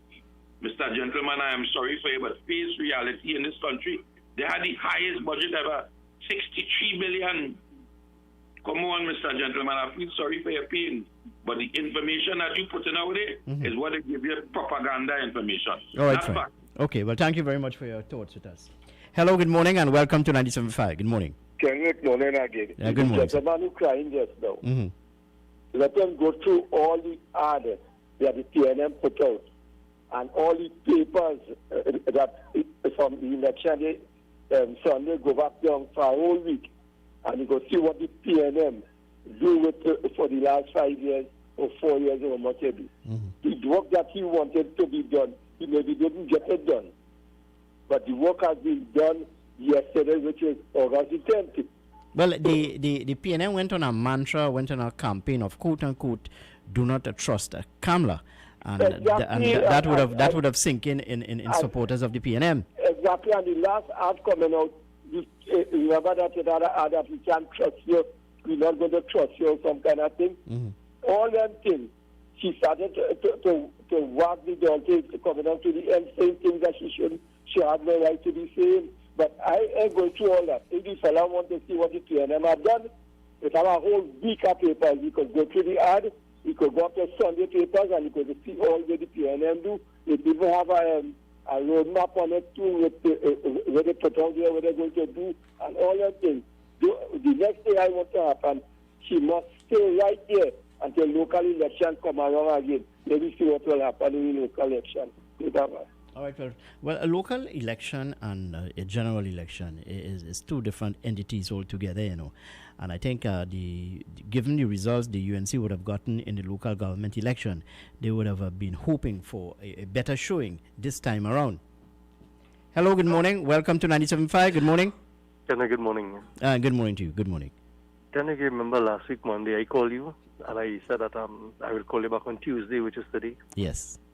And I'm not surprised, correct? I told you on this program many times, this is PNM country, correct? I told that, correct? And if the Prime Minister is listening, I call upon him to swear in your ministers tomorrow and bring on the taxes. Bring it on. He already said for the next 2 years will be hard. Bring it on, brother. Bring it on. Bring it on. I thank you. All right, friend. Well, thank you very much for your contribution here with me this morning. Let's take some other callers on the line. Hello, good morning. Welcome to 97.5. Good morning. No, Kenrick, sorry for calling back. Yeah, that's all right. I forget to make this point. Mhm. And I want anybody in the country to call in after and deny it. Kamala Bissessa was put in that leadership role under the 100 support and financing of Jack Warner. Isn't that true? No, well, you're sharing an opinion with me. I don't have the evidence to say whether it's true or not, but go ahead. Remember in 2009, Jack Warner put the support behind she and everybody else who he brought in to support Kamala. It was a big thing in Chagonas to outspend it. And it happened, and Jack Warner support, and bill. And the minute he leaves, the minute they get rid of him, she lose every election. She lose everything up to this day. She can't show strong leadership without Jack Warner. I want anybody to call in now and say and deny that. She will never win nothing without that man's support, because it's that man who put she there because he was a part of the party helping people. Thank you. All right, well, thank you very much, Phil. Well, I'm surprised that some of our regular callers who would have been sympathizers of the United National Congress have not called in thus far. Well, I should not be surprised about that, because probably they are still soaking in the results as of last night. Hello, good morning. Welcome to 975. Good morning. Mr. Kendrick Jagannath, a blessed morning to you, sir. Yeah, and a blessed morning to you, my friend. Mr. Rowley have the power over the EBC to declare himself as a winner? Say that again? Do Mr. Rowley have the power over the EBC to say he's a winner? He declare himself a winner, you know. Yeah, based on the result last night, yes. You see, to see. No, hold on. I understand where you're taking my argument. Dr. Rowley. No, I'm not taking an argument. Mr. No, you're making a point that the EBC would not have announced the official winner, and it is premature for Dr. Keith Rowley to announce that he is the winner of the general election. That's what you're saying, yes? Yes, sir. Well, I know where you're going, but that is utter rubbish. All right, if you're saying that so, I respect what you say. No, it's utter rubbish. It's utter rubbish based on the result last night. Don't let me argue now. Let me make 2 more points. Yeah, go ahead. You know, the last Miss Green seat and Miss Julian seat, you didn't hear nothing. Equal. And Mr. Rowley didn't know the tricks. He just declared himself a winner. You've shared. You see, this is why I get vexed with all the fellas, you know. All they're always looking for some sort of conspiracy. Dr. Rowley and the PNM do not run the election. The election is run by the Election and Boundaries Commission. I agree with you that these 2 seats that which you were spoken about were very close indeed initially, and no one could have made a pronouncement on this. But you have to take into consideration where the last couple of ballot boxes are coming from. Hello, good morning. Welcome to 97.5. Good morning. Hello, good morning. I'm sorry to miss your call, my friend. You need to call us back at 636-7547, 227-5739. Even in San Fernando West, at one time, Sean Sobers, the UNC candidate, was leading Faris Al-Rawi. But as I said to you before, and I've been saying it all night, one has to look at where the ballot boxes are coming from. There will be strongholds of the UNC, and by extension, strongholds of the People's National Movement. Hello, good morning, and welcome to 97.5. Good morning. Morning, Kenrick. How are you? I'm doing fine this morning. How many people were actually registered to vote? Was it 1 million and something I was seeing on the... Yeah, 1,131,000 or something like that. Go ahead. Right. So, and we have a population of about 1.4 now? Yes. So maybe it might be a time, I don't know, for the EBC to revisit the boundaries. I don't know. You can only create a boundaries if there is, let's say, between 25,000 and 27,000 voters. That's why when you look at the landscape, you will see that Toko Manzalana is a very big area indeed, but it is the percentage of eligible voters. So to Moruga Tablan. Right. But then... No, a constituency is not based or marked out based on geography, but based on a population capita basis. I agree with you, but I'm also looking at the fact that on the east-west corridor, where a lot of the population, some of the population spilling over into the marginal, because you're very correct, and then Moruga Tablan, housing developments are going up, so it would change in terms of the demographics and the population. Well, that is something for the Election and Boundaries Commission to look at. You're right. So that is what I wanted to get at. It's something maybe we could could be looked forward to, because Tobago population is going up. I don't think it will remain 2 seats for the rest, you know. Yeah, and then one must take into consideration too that when you had 36 seats and then it was increased to 41, and there were at least about 4 new constituencies added to the demographics. And I remember at one time Naparima would have been, you had 2 seats in Naparima North and Naparima South. Correct. Now Naparima is 1 seat, and then Oropouche would have been 1 seat. West and East. Then now you have Oropouche West and Oropouche East. It based on the voting population. That's how a constituency is created, not based on size. Right, but what I'm saying also, and I totally agree with everything you're saying, is that I don't know with Central Statistical Office, you know, sometimes we get data, whatever. We don't know to what extent, but we have seen that there has been, because the government said that they gave out a lot of houses, a lot of housing projects went up. And, you know, I'm saying that maybe it's something that to be revisited. I'm not saying it's the final thing, but down the road, going forward within the next whatever, is something that could be looked again in terms like the tongue and country and the amount of people actually in the country. I hear you, but let's say if you putting forward that argument to me this morning and to the EBC and the government of the day. No, I'm just trying to provoke you a bit. And let's say 4 constituencies are created wherever. Let's say 4 constituencies created in let's say on the border of let's say Caroni Central and La Hoketa Talparo. Who's to say that this constituency will not vote for the People's National Movement? Exactly. You understand the point I'm making? Yeah, and this is what the callers need to understand. That is very correct. And this is why I take issue with callers when they talk about there were long lines and people were prevented from voting and what have you. Okay, fine. If people are prevented from voting, can you say with any concrete evidence that these people would have voted in a particular direction for a particular candidate or political party? You understand the point I'm making? I agree with you. And then the other point is, I hear people call that say, oh, I didn't have no observers, people do all kind of ratchet thing. I don't know. But look, in every general election or even a local government election, there will be little hiccups. There's no perfect scenario. But you have people there and you have to trust the system. If you do not trust the system, well, then stay home in your house. You have to trust the system. You have to trust the Election and Boundaries Commission, although people are saying they are politically tainted. I don't have that evidence in front of me. We don't, and it shouldn't say that. Yeah, but these people have a conscience. If they are politically tainted, so be it. But these are independent bodies, if you understand my trend of thought. It's supposed, So correct. if you do not have trust in the system, the checks and balances. You must have trust in the system. Yeah, I agree with you. Yeah. All right. Okay. All right. Well, thank you very much for your contribution here with me this morning. As we head up to the hour of 8 o'clock, that's about 1 minute here to the hour of 8. We'll take the 8 o'clock newscast, and when we come back, we'll be in the final hour of today's edition of the morning program. UTalk on 975 FM, hot like pepper. Well, the big question here this morning is the fate of Kamala Prasad Bisasa as leader of the United National Congress. Hello, good morning. Welcome to 97.5. Good morning. Good morning. Oh, this Kenrick? Yeah, boy. Kenrick, we don't want nothing good in this country, boy. Kenrick, I apologize for calling you now. Kenrick, we don't want nothing good in this country, boy. Nothing. We have to eat grass now. We have to get rope now and start time we turn to eat grass. Yeah, but people have been saying that for the longest while. I see nobody eat grass yet. People have been saying that.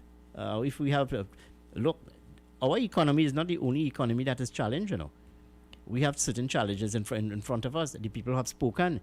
The People's National Movement would have won the election. Hello, good morning. Welcome to 97.5. Good morning. Morning, Kenrick. Good morning. Well, I called it wrong. I you tell you. You call it wrong, but I would have told you quite differently indeed, yes? You can come through, and David Abdullah, they make no difference. Mm-hmm. None at all. But I listen to the BBC, right? The 7 o'clock news. And the BBC said they already won the election, and he's staying on to have proper succession in the party. If the BBC could say it's legit, must be legit, Kenrick. No, well, it has to be legit because I listened to Dr. Rowley last night and he said that now the country has to breathe. We have to move on. This could be his last term as a political leader of the party. It's now time to govern Trinidad and Tobago, to do what's in the best interest of all of the people of Trinidad and Tobago. BBC have the intelligence on the ground, and finally, you were quite correct when you said, I love you, don't realize that this thing about polling stations, Yeah, ahead. Yeah, but so then they ain't coming yet. Well, that's the point I've been trying to make, and I use the Moruga Tablan constituency as an example in 2015, where Clifton Decoto would have been leading, and it's only after the last 5 ballot boxes came in that he lost the election, and the ballot boxes came in from a stronghold of the People's National Movement. Well, they say John will catch his straws, but eventually they come down to the reality that a new leader has to be found in the UNC, and I want to suggest they stay away from Udar Munilal. He isn't somebody who could pull votes in the corridor. They should go with somebody like Bassam Barak if they want to stand some kind of chance in future elections. All right, That's the time. All right, well, thank you very much for your thoughts with us this morning. We're up to the 8 o'clock news hour. Time has come. New 97.5. Make it yours.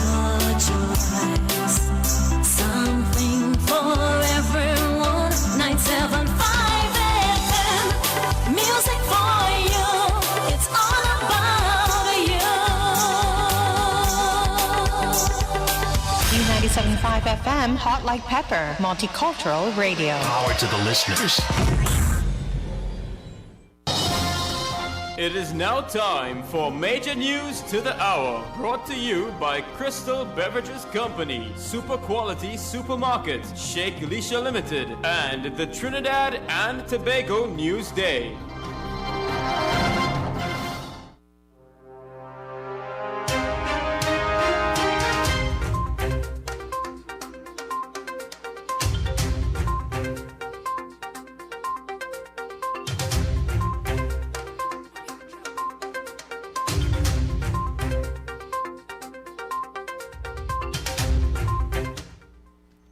This is the ATM News on U97.5 FM, Hot Like Pepper Multicultural Radio.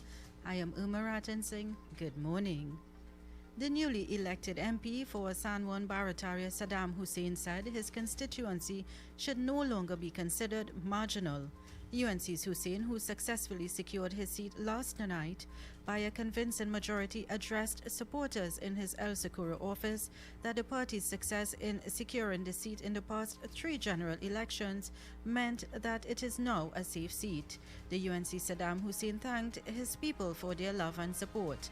PNM's Edmund Ford emerged victorious as he retained the Tunapuna seat last night with a total of 9,409 votes.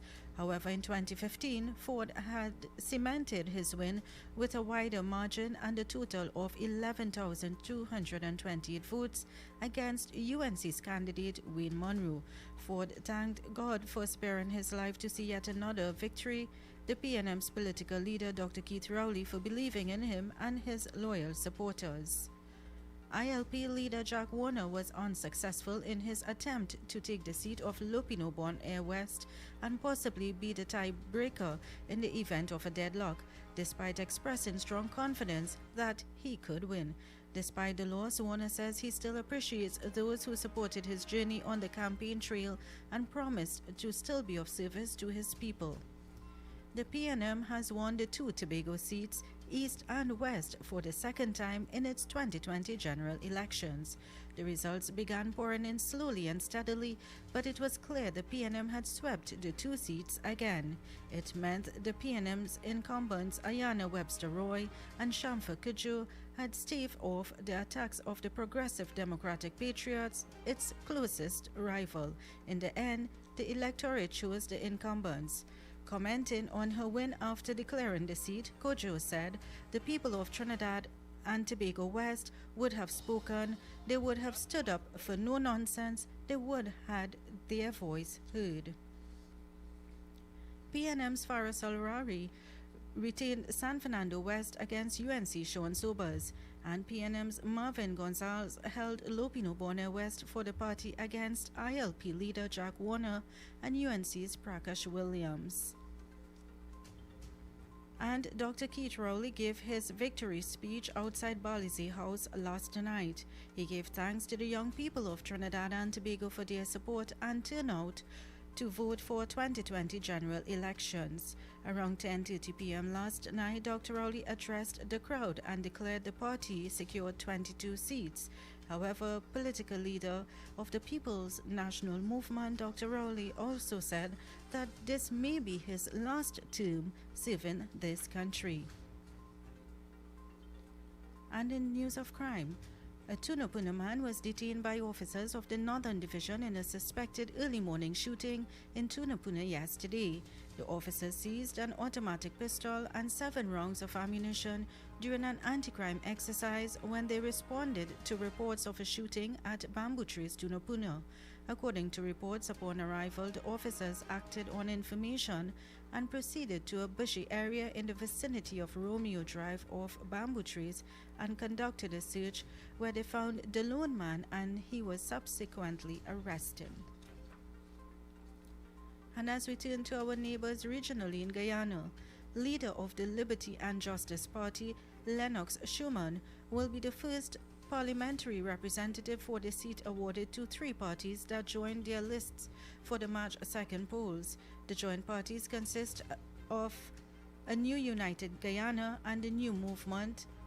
The 3 parties secured 2,657 votes 2,313 votes and 244 votes respectively at the elections. A letter addressed to Chief Election Officer Keith Lowenfield last Tuesday explained how the three parties confirmed that Schumann would be the first parliamentary representative. And as we switch across the globe internationally to London, according to a BBC report, a British radio host has quit his job at the BBC during the weekend over the corporation's decision to include a racial slur in a news report about racist attack. The music radio presenter said in a social media post that broadcasting the word feels like a slap in the face to his community. The comedian and broadcaster said that with no apology, he does not feel comfortable being aligned with the organization, as last month the word was used with a violent attack on a young black man in Bristol, a city southwest of England. The BBC has defended the decision to use the word, saying it wanted to convey the racist nature of the attack and gave adequate warnings that upsetting images and language would be used.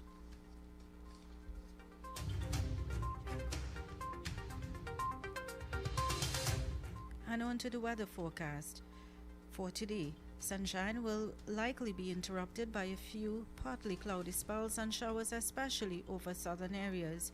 There is a low to medium chance of thunderstorm activities. High tides at 9:09 p.m., low tides at 2:23 p.m. The current temperature is 30 degrees Celsius and expected to reach a high of 33 degrees as the day progresses. And that brings us to the end of the 8 a.m. news. Join us at 10 a.m. for news update.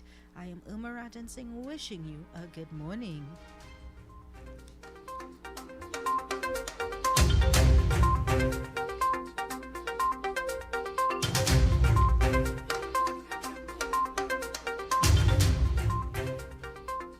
A&S Hardware and the General Contractors Limited of 107 Bonaventure Road in Gasparillo for all your hardware materials from foundation to finish. Not forgetting all your general contracting needs. We have it all at A&S Hardware and the General Contractors Limited, located at 107 Bonaventure Road in Gasparillo. Just call Tiki Ali at 650-2180.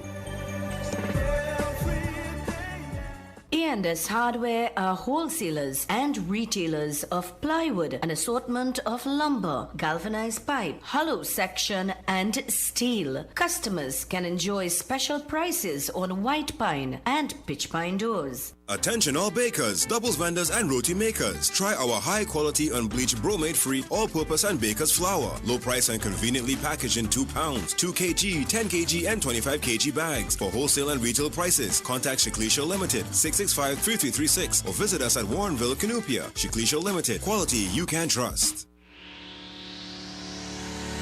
Kathy's Cool Spot Enterprises Limited, number 86 Pearville, opposite the TSTT Exchange in Mayaro. We specialize in all types of meats, dry goods, liquor, beverages, ice, LPG, gas, motor oils, stationery supplies, and photocopying. We also provide rentals of tents and chairs for your every occasion. Come in and take advantage of our specials at reduced prices on liquor, wholesale, and retail. We are open every day, even on public holidays, for your convenience. TT Post services are available here at Kathy's Cool Spot Enterprises Limited of number 86 Pearville, Mayaro, where our friendly staff will be happy to serve you. It's Yummy Tummy Time with Irmi. I am Irma Rattensing, inviting you to join me on Yummy Tummy with Irmi. Yummy, yummy, yummy, I got love in my tummy. Mondays to Thursdays, just after the 10 a.m. news update and Let's Talk Guyana. Yummy Tummy with Irmi brings to you exciting and tasty recipes, and you can even learn to recreate dishes using leftovers. Yummy Tummy with Irmi on U97.5 Hot Like Pepper Multicultural Radio. Catch us on YouTube at RCL U975 and Facebook. Remember to eat healthy, stay happy. Happy eating!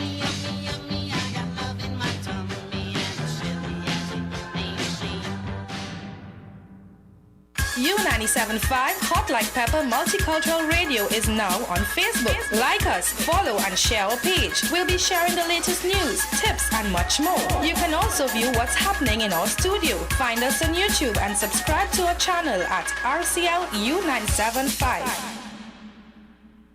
To you, Newsday Classifieds. Take Value Optical to be your partner. I do. I do.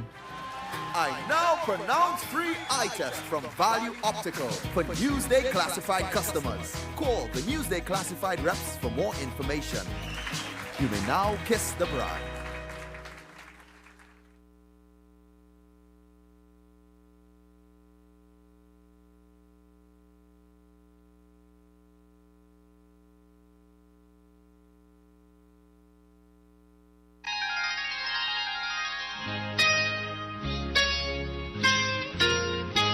This is Samaru Ramru inviting you on a journey down memory lane with enchanting songs on the program Nightline. Mondays to Thursdays, 9 p.m. to 12 midnight. Let your heart sing along with the music on U975 FM, Hot Like Pepper, Multicultural Radio.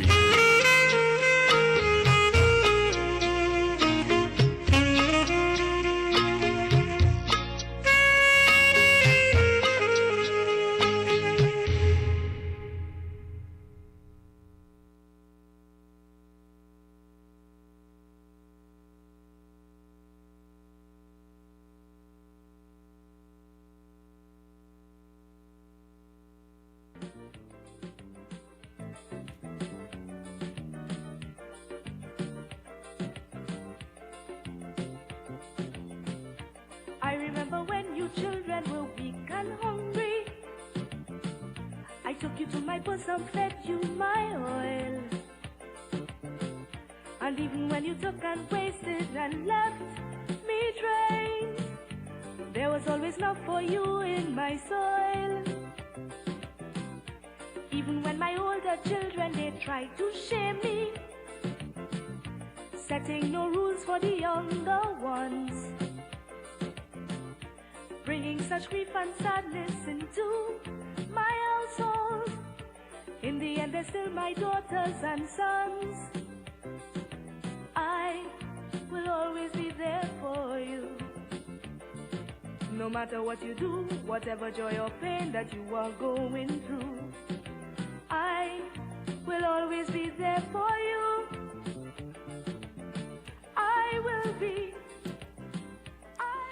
Yes, the voice there of Melanie Hudson, keeping you a bit entertained on this Tuesday morning as we continue to look at the results of the 2020 general election. Well, a reduced majority for the People's National Movement. Yes, last night they would have lost the Moruga Tablan seat to the United National Congress. The candidate there and the new member of parliament will be Michelle Benjamin. But let's examine closely as to what would have been some of the results last night. Not now.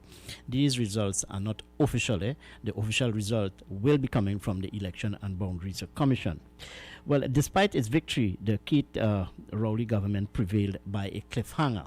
Cliffhanger why? 22 seats as opposed to 23. The United National Congress 19. Now, the closure of the Petrotrin refinery by the People's National Movement administration.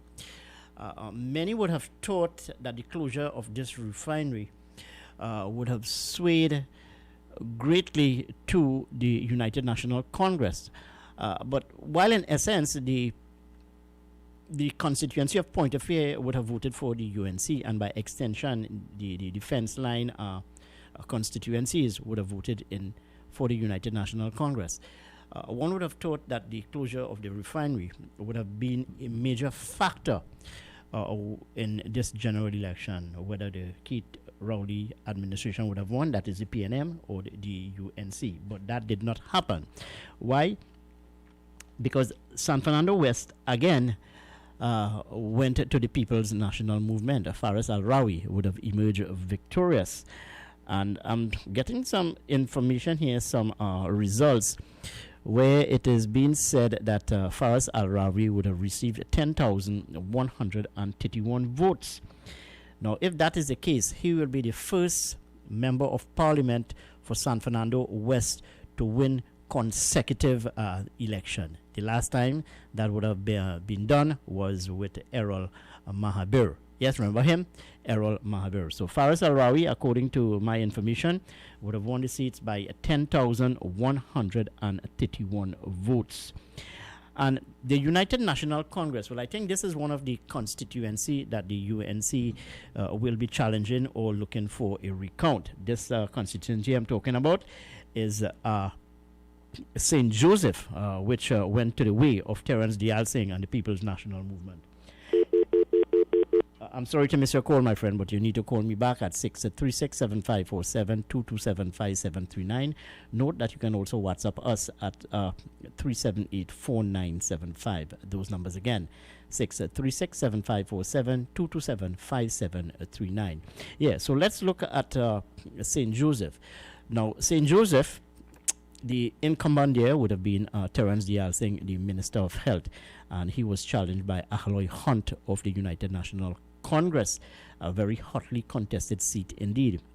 But when the dust was cleared, Terence Dial Singh would have emerged victorious. But my information this morning is telling me that he won. He would have received 8,933 votes. Yes, let me repeat that figure again. It's not official, but 8,933 votes to the United National Congress, Ahloy Hunt, who mustered 8,271 votes. So it was not a big margin of victory, and I think that this is one of the constituency which opposition leader Kamla Prasad Bisesa is calling for a recount. And in Toko Sangre Grande, the PNM's Roger Monroe, a former councillor, had a comfortable win with 10,163 votes over the UNC's Nabila Green, who received 7,981. Now, when we looked at the results last night, the UNC would have been leading in this constituency for a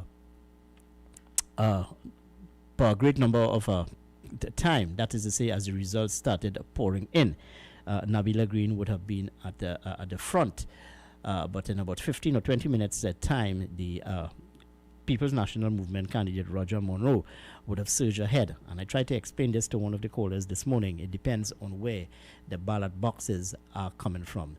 Sometimes you have ballot boxes coming from a stronghold of a particular party, and that could make the difference, as would have taken place in Moruga Tablan some time back. Let's take this call on the line. I'm sorry to miss your call, but you need to call me back at 636-7547, 227-5739. Well, the question begs to be asked this morning, and I've been asking that question. A number of callers would have said that maybe it's time for Kamla Prasad Bisesa to step down and give up reins of the United National Congress. Whether she will do that or not, well, that's another question altogether. And Prime Minister Dr. Keith Rowley would have signaled that this could be his last term in office, maybe at the helm of the People's National Movement. This is what he would have said. I'm just trying to read from an article published in one of the newspapers here this morning. Ladies and gentlemen, this is according to Dr. Keith Rowley. This can easily be my last term in politics in Trinidad and Tobago. I am not one of those politicians who believe that when you come into office, you should go out feet first. I have places to go and people to see. But more importantly, I have a commitment to ensure that this is a period of transition in the People's National Movement, and as the longest serving member in the Parliament who will continue to serve another term, I have a duty and a responsibility during this term to fashion the PNM's future by ensuring that our young people are developed in such a way that when I am no longer in this position to announce an election victory, that the country will not be deprived of the leadership it deserves. This, according to Dr. Keith Rowley, as he spoke to party sympathizers and supporters last night. It's just about 8:21 here in the Republic of Trinidad and Tobago. Let's take a very short commercial break, and when I come back, we'll continue with our discussion. 975 FM, Hot Like Pepper. Jesus. My name is Bishop Kelvin Khan from Endurance Ministry International. Our new location is in Railway Road, Londonville. You can tune into 97.5 every Sunday morning from 6 a.m. till 8. Tell your nanny and your nana, your chachi, your chacha, your grandpa, your grandma. We need to pray for our nation. God bless you. Thank you. Praise Him, praise Him. You can now listen to business news Monday to Fridays at 5 p.m. Get updated on all the latest business developments. Tune in to U97.5 Hot Like Pepper Multicultural Radio, where we keep you informed, educated, and entertained. It's Yummy Tummy Time with Umi. I am Uma Ratan Singh, inviting you to join me on Yummy Tummy with Umi. Yummy, yummy, yummy, I got love in my tummy. Mondays to Thursdays, just after the 10 a.m. news update and Let's Talk Guyana. Yummy Tummy with Umi brings to you exciting and tasty recipes, and you can even learn to recreate dishes using leftovers. Yummy Tummy with Umi on U97.5 Hot Like Pepper Multicultural Radio. Catch us on YouTube at RCL U975 and Facebook. Remember to eat healthy, stay happy. Happy eating!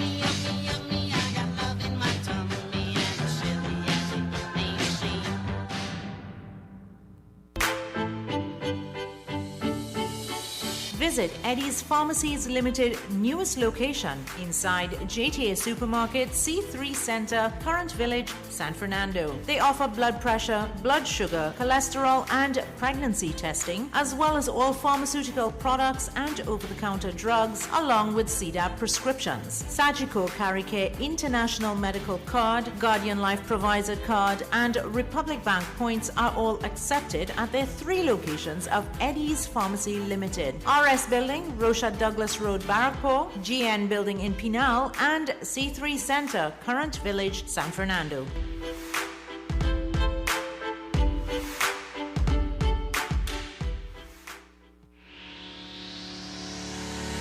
Kathy's School Spot Enterprises Limited, number 86 Pearville, opposite the TSTT Exchange in Mayaro. We specialize in all types of meats, dry goods, liqueur, beverages, ice, LPG, gas, motor oils, stationery supplies, and photocopying. We also provide rentals of tents and chairs for your every occasion. Come in and take advantage of our specials at reduced prices on liqueur, wholesale, and retail. We are open every day, even on public holidays, for your convenience.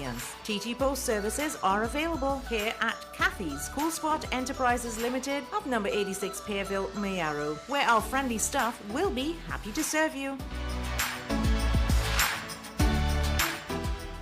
KY's Electrical Supplies Limited of Southern Main Road, Canupia, for all your plumbing and electrical supplies, water heaters, filters, and water pumps, plus all parts for Gould, Pentax, and Leo pumps. Choose from leading brands such as Cooper, Varma, BT-Sino, Leviton, and General Electric. Call 665-6954 for more information. KY's Electrical Supplies Limited of Southern Main Road, Canupia.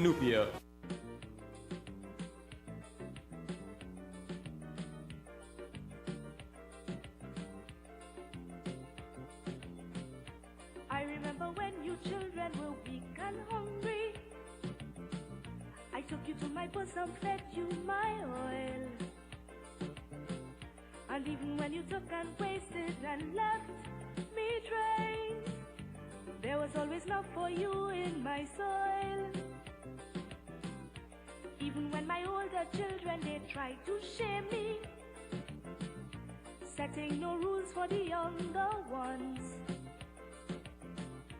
bringing such grief and sadness into my household.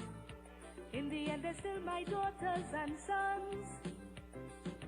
I will always be there for you. No matter what you do, whatever joy or pain that you are going through, I will always be there for you. I will be always there for you. Yes, sir, just keeping you a bit entertained this morning with one of my favorite selection by Melanie Hudson. I Still Believe in You, Trinidad and Tobago, a patriotic song indeed. And talking about patriotism, one of the first duty of Prime Minister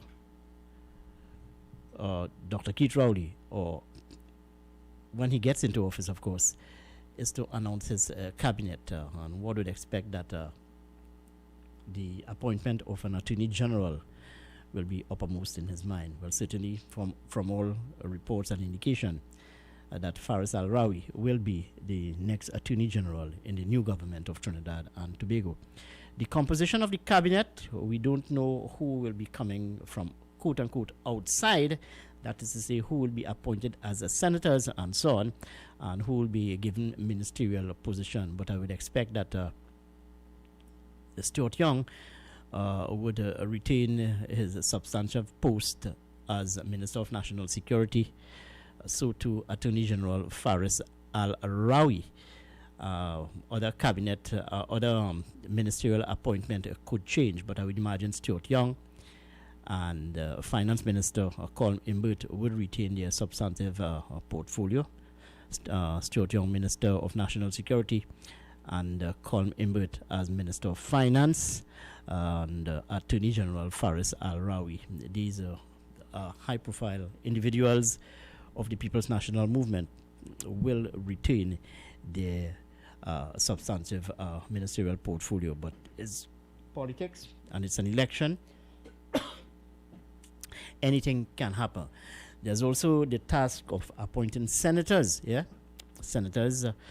Note too that the President Paula May Weeks will have to appoint her senators. So too Kamla Prasad Bisesa, opposition senators. Will we see the return of Wade Mark? Well, we do not know. Will we see the return of Gerard Ramdeen?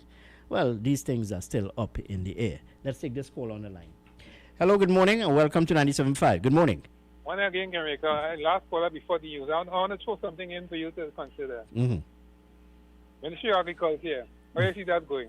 Well, no doubt, if you listen to the Prime Minister when he campaigned in Shogunas East, he had much confidence in Clarence Rambarat. So I could see Clarence Rambarat returning to the portfolio of a Minister of Agriculture. But remember, at one time it was being bandied about, and I think it would have changed, that if you would have faced the polls and you would have failed, you could not be you could not get through the back door, so to speak, as a senator. Remember that? Yeah, but also that's how you got through the first time, you know. You Yes. lost in Moruga. Yeah. Interesting. Before I go, I want to say that Ms. Kamla Prasad Bisesa, I genuinely believe that she's a much better person than Dr. Rowley, but the personality she had around her, they overwhelmed her, and they caused her undoing. When you say better person, meaning in what way? More caring, more considerate. Well, you see, and this I genuinely believe so. Well, I genuinely believe so. And this is where the problem lies, because in our discussion last night, one of the members of our panel would have talked about Kamla Prasad Bisesa have a tendency as a mother and as a woman to look at issues and look at challenges from an emotional point of view as opposed to being rational, if you understand my drift. You agree with me or you don't? Well, I think the caller has gone. Now, that argument came to the fore last night, where one member of the panel would have said that Kamla Prasad Bisesa tend to make decisions based on an emotion as opposed to being rational and looking at the science and the implications it would have on the people of Trinidad and Tobago. And it all brings into the equation as to leadership of the country, taking a hard decisions that may not go down too well with the people of Trinidad and Tobago. But as the chief executive officer of any country, in this respect, Prime Minister Dr. Keith Rowley, you take decisions in the main as to what in the best interest of the people of Trinidad and Tobago as opposed to any emotion. Let's look at one example. In this COVID environment, this COVID pandemic, it is reported, claimed, and this was bandied about on the hustings that Kamla Prasad Bisesa, as the UNC leader, would have said, open the borders. Prime Minister Dr. Keith Rowley said, no, we will have to keep the borders shut. It is also reported that Kamala Prasad Bisesa said, open the bars. Dr. Rowley said, no, we're going to have to close the bars and look at restrictions. So these are some of the thoughts, these are some of the comments where people try to weigh the differences in terms of leadership of the country. Hello, good morning. Welcome to 97.5. Good morning. Good morning. And good morning to you, my friend. How are you doing? Good morning. Good morning. Well, I'm fantastic. The money, man. I'm always happy when you speak and properly. Speak the truth. And speak the truth. And one of the best things they say there, women make things on emotion. Men make decisions on practicality. So you agree with me, yes? Because if you make it on practicality, whether you're vexed or not, and results always come later when you could say thanks. When it's emotional, you always make some stupid mistake and then you have to apologize. I'm always happy and thank you. And I look to your customers. I hope they're learning from when you speak. Because a lot of them speak on emotion like some women instead of speaking on the practicality. And as we say to the poor, you're responsible for you. Save, invest your money. Make sure you're cheap and tight and focus. Don't depend on no government. Hit yourself on the chest and say, I depend on me. Thank you. Okay, well, thank you very much. And that's the problem in Trinidad and Tobago. You know, we have a tendency to depend on the government of the day for everything. Now, I know that the government is the greatest or the largest employer in the country. But as I said, people have a tendency to depend on the government for everything. And as the way our country is polarized, divided, you have government of the day. So some governments of the day, you know, try to extend their hand so much that it redounds to repercussions with the people, because people expect so much from the government of the day. Anyway, folks, I need to take a commercial break at this time, and when I come back, we'll continue. We're heading up to the hour of 9 o'clock. Note that at the top of the hour, you can join the Bees Hi-Fi as he takes you until the hour of 12 noon with his version of Mid-Morning and You. Stay with us, 975 FM, Hot Like Pepper. Yummy Tummy Time with Umi. I am Uma Ratan Singh inviting you to join me on Yummy Tummy with Umi. Yummy, yummy, yummy, I got love in my tummy. Mondays to Thursdays, just after the 10 a.m. news update and Let's Talk Guyana. Yummy Tummy with Umi brings to you exciting and tasty recipes, and you can even learn to recreate dishes using leftovers. Yummy Tummy with Umi on U97.5 Hot Like Pepper Multicultural Radio. Catch us on YouTube at RCL U975 and Facebook. Remember to eat healthy, stay happy. Happy eating! Yummy, yummy, yummy, I got love in my tummy.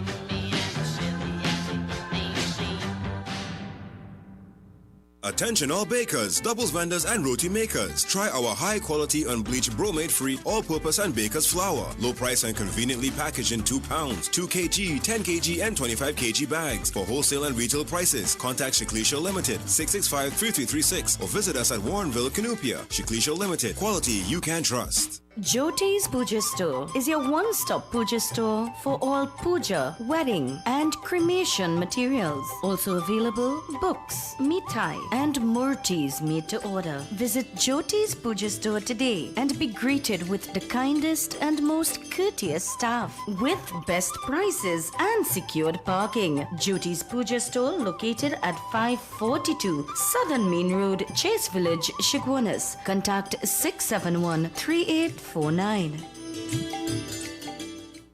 A&S Hardware and the General Contractors Limited of 107 Bonaventure Road in Gasparillo for all your hardware materials from foundation to finish. Not forgetting all your general contracting needs. We have it all at A&S Hardware and the General Contractors Limited, located at 107 Bonaventure Road in Gasparillo. Just call Tiki Ali at 650-2180.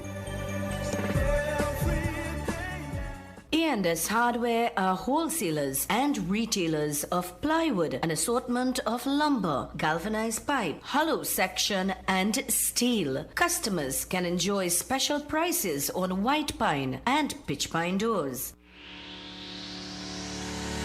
Kathy's Cool Spot Enterprises Limited, number 86 Pearville, opposite the TSTT Exchange in Mayaro. We specialize in all types of meats, dry goods, liquor, beverages, ice, LPG, gas, motor oils, stationery supplies, and photocopying. We also provide rentals of tents and chairs for your every occasion. Come in and take advantage of our specials at reduced prices on liquor, wholesale, and retail. We are open every day, even on public holidays, for your convenience. TT Post services are available here at Kathy's Cool Spot Enterprises Limited of number 86 Pearville, Mayaro, where our friendly staff will be happy to serve you.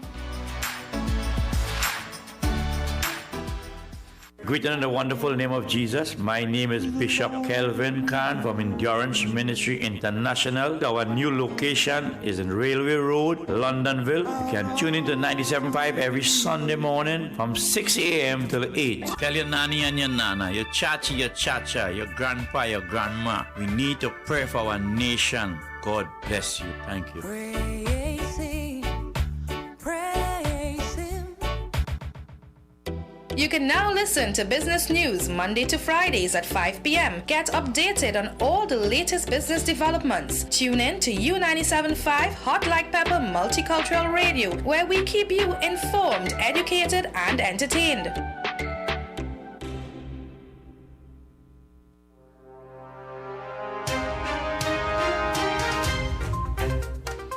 Yes, indeed, and welcome back to 975 FM Hot Like Pepper. We're moving up to the hour of 9 o'clock, just about 22 minutes here to the hour of 9, and that time check came to you through the kind courtesy of a radio 975 FM Hot Like Pepper. Well, for the greater part of the morning and for today's show, we've been dealing with the results of the 2020 general election. And just in case you would have now gotten out of your bed, it's not official as yet. The official results will be coming from the Election and Boundaries Commission. Well, Dr. Keith Rowley and the People's National Movement would have won 22 seats. The United National Congress 19. Kamla Prasad Bisesa, the political leader of the UNC, would have indicated that she is prepared to challenge the results in 3 seats. We do not know what these seats are, but one would imagine that one of the seats which she will be challenging or asking for a recount is the constituency of Tonopuna. That constituency would have been declared for the People's National Movement. Terence Dial Singh, the member of a parliament, he was challenged by the UNC's Aloy Hunt. Well, certainly the United National Congress, based on what political analysts would have said, and based on what you, the listening audience, would have reported and said to me, the claims being made that Watson Duke, there was this expectation that maybe Watson Duke and his party, the Progressive Democratic Party, or Patriots rather, could have at least win one of the seats in Tobago, thus upsetting the apple cart, the political apple cart, so to speak. But those 2 seats in Tobago would have gone the way to Ayanna Webster Roy and Shamfa Kujo of the People's National Movement. So Duke, poor showing indeed, but he did indicate that that's not the end of it. He's looking forward to the Tobago House of Assembly elections, where he will greatly challenge the People's National Movement. And Dr. Rowley said while exercising his franchise yesterday that he was quite impressed with the level of voter turnout. Well, we do not know what's the exact figure as yet, whether it is 55%, 50%, or 60% of the electorate. We just do not know. We'll have to wait on the Election and Boundaries Commission for that official results. But sitting in yesterday, as I hosted this program, a number of people would have called in and expressed satisfaction with the election process. Some would have seen long lines and what have you, despite 1 or 2 minor hiccups, which is expected around any general election.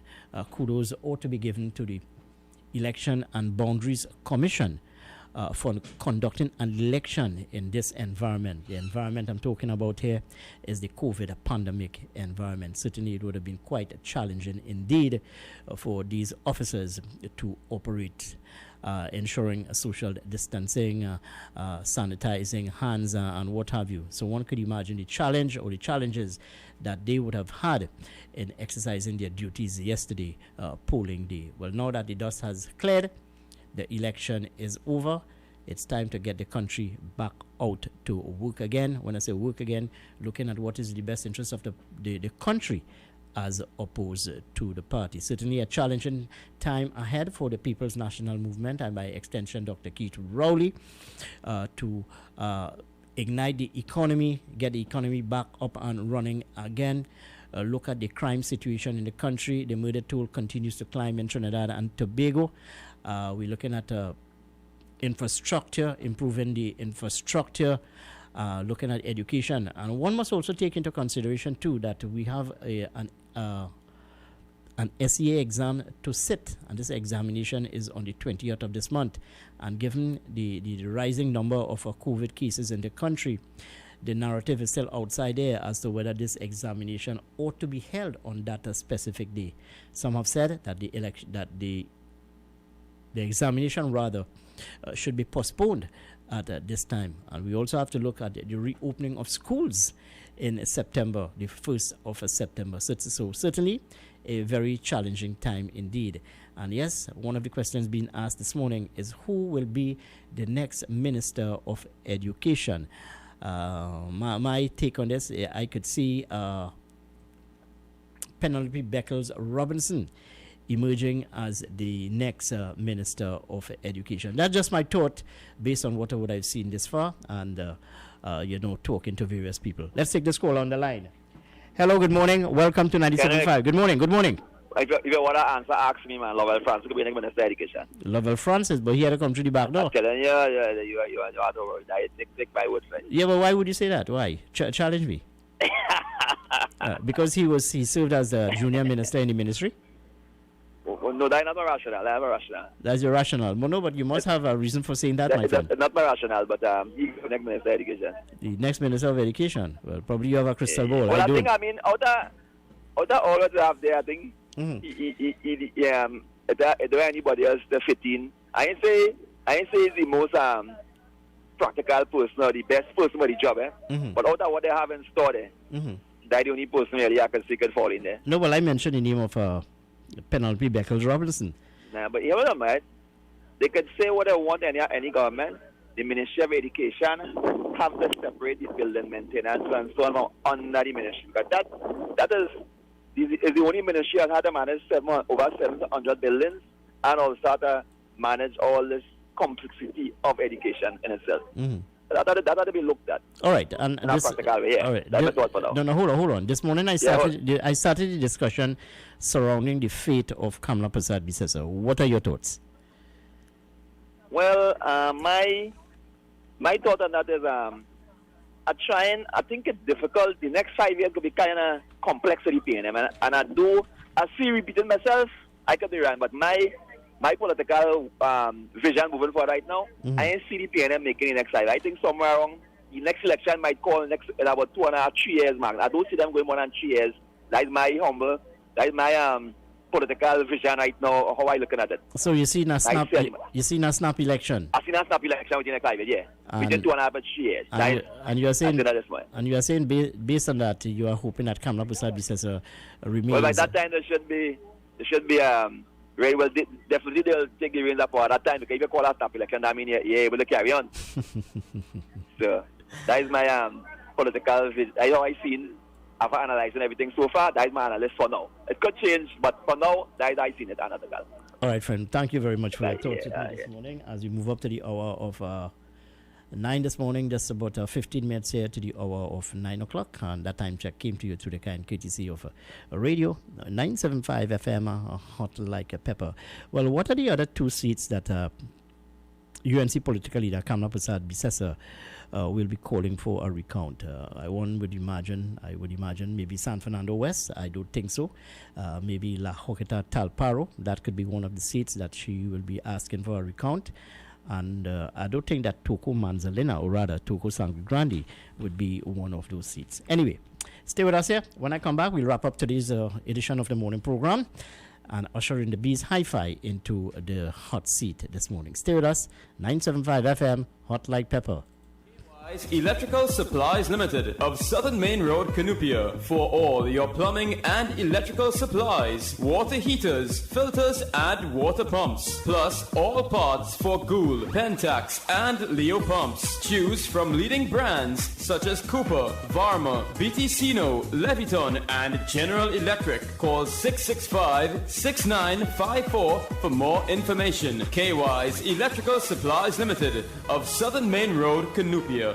U97.5 Hot Like Pepper Multicultural Radio is now on Facebook. Like us, follow and share our page. We'll be sharing the latest news, tips and much more. You can also view what's happening in our studio. Find us on YouTube and subscribe to our channel at RCL U975.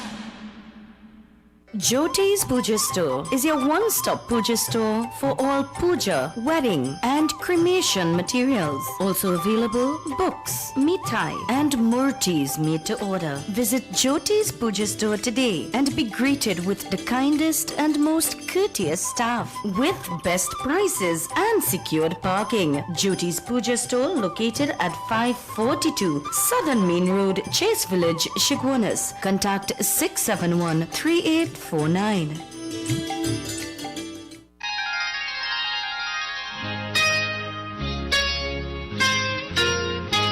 This is Samaru Ramrup inviting you on a journey down memory lane with enchanting songs on the program Nightline.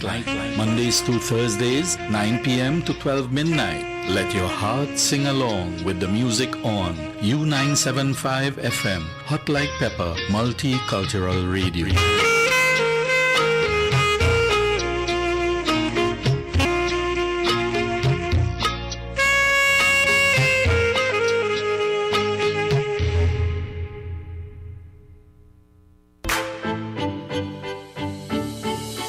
Visit Eddie's Pharmacies Limited newest location inside JTA Supermarket, C3 Center, Current Village, San Fernando. They offer blood pressure, blood sugar, cholesterol and pregnancy testing, as well as all pharmaceutical products and over-the-counter drugs, along with CDAP prescriptions. Sagicor Carry Care International Medical Card, Guardian Life Provider Card and Republic Bank points are all accepted at their 3 locations of Eddie's Pharmacy Limited. RS Building, Rosha Douglas Road, Barrackpore, GN Building in Pinal, and C3 Center, Current Village, San Fernando.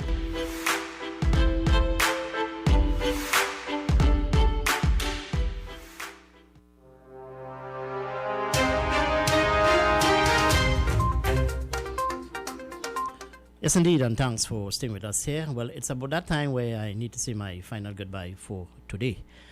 Tuesday, the 11th of August, 2020. And ushering the Bees Hi-Fi, who will be taking you until the hour of 12 noon today, as I said, with some beautiful music from our studio here in Couva in central Trinidad. Thank you very much to all the callers who would have called in this morning to the program. I know it could have been quite a challenging for you last night. Some of you may be smiling this morning, some of you may be crying this morning, but it's all par for the course indeed. Some will feel disappointed, but that's okay. That's how it is in a general election. At the end of the day, the people would have spoken. The People's National Movement would have won the election, 22 seats to 19 seats. So congratulations to the People's National Movement and by extension, Dr. Keith Rowley. Our thoughts are really now with what will happen with the United National Congress. Already the conversation would have started as to the fate of opposition leader Kamala Prasad Bisesa. Whether she will step down, well, that's another question altogether. But the real challenge now is moving forward in this very hostile environment, hostile in the sense of a COVID-19 pandemic, the fall in oil prices, unemployment, and what have you. So certainly a headache for Dr. Keith Rowley and the People's National Movement Administration. Sometimes I wonder why people want this job as a prime minister, because you cannot satisfy all of the people of Trinidad and Tobago. You can satisfy most of the people of Trinidad and Tobago. On that note, folks, good morning and take care of yourself. I'm out of here, but before I leave, I want to leave you with this selection. It's called The Price of Progress by King Austin.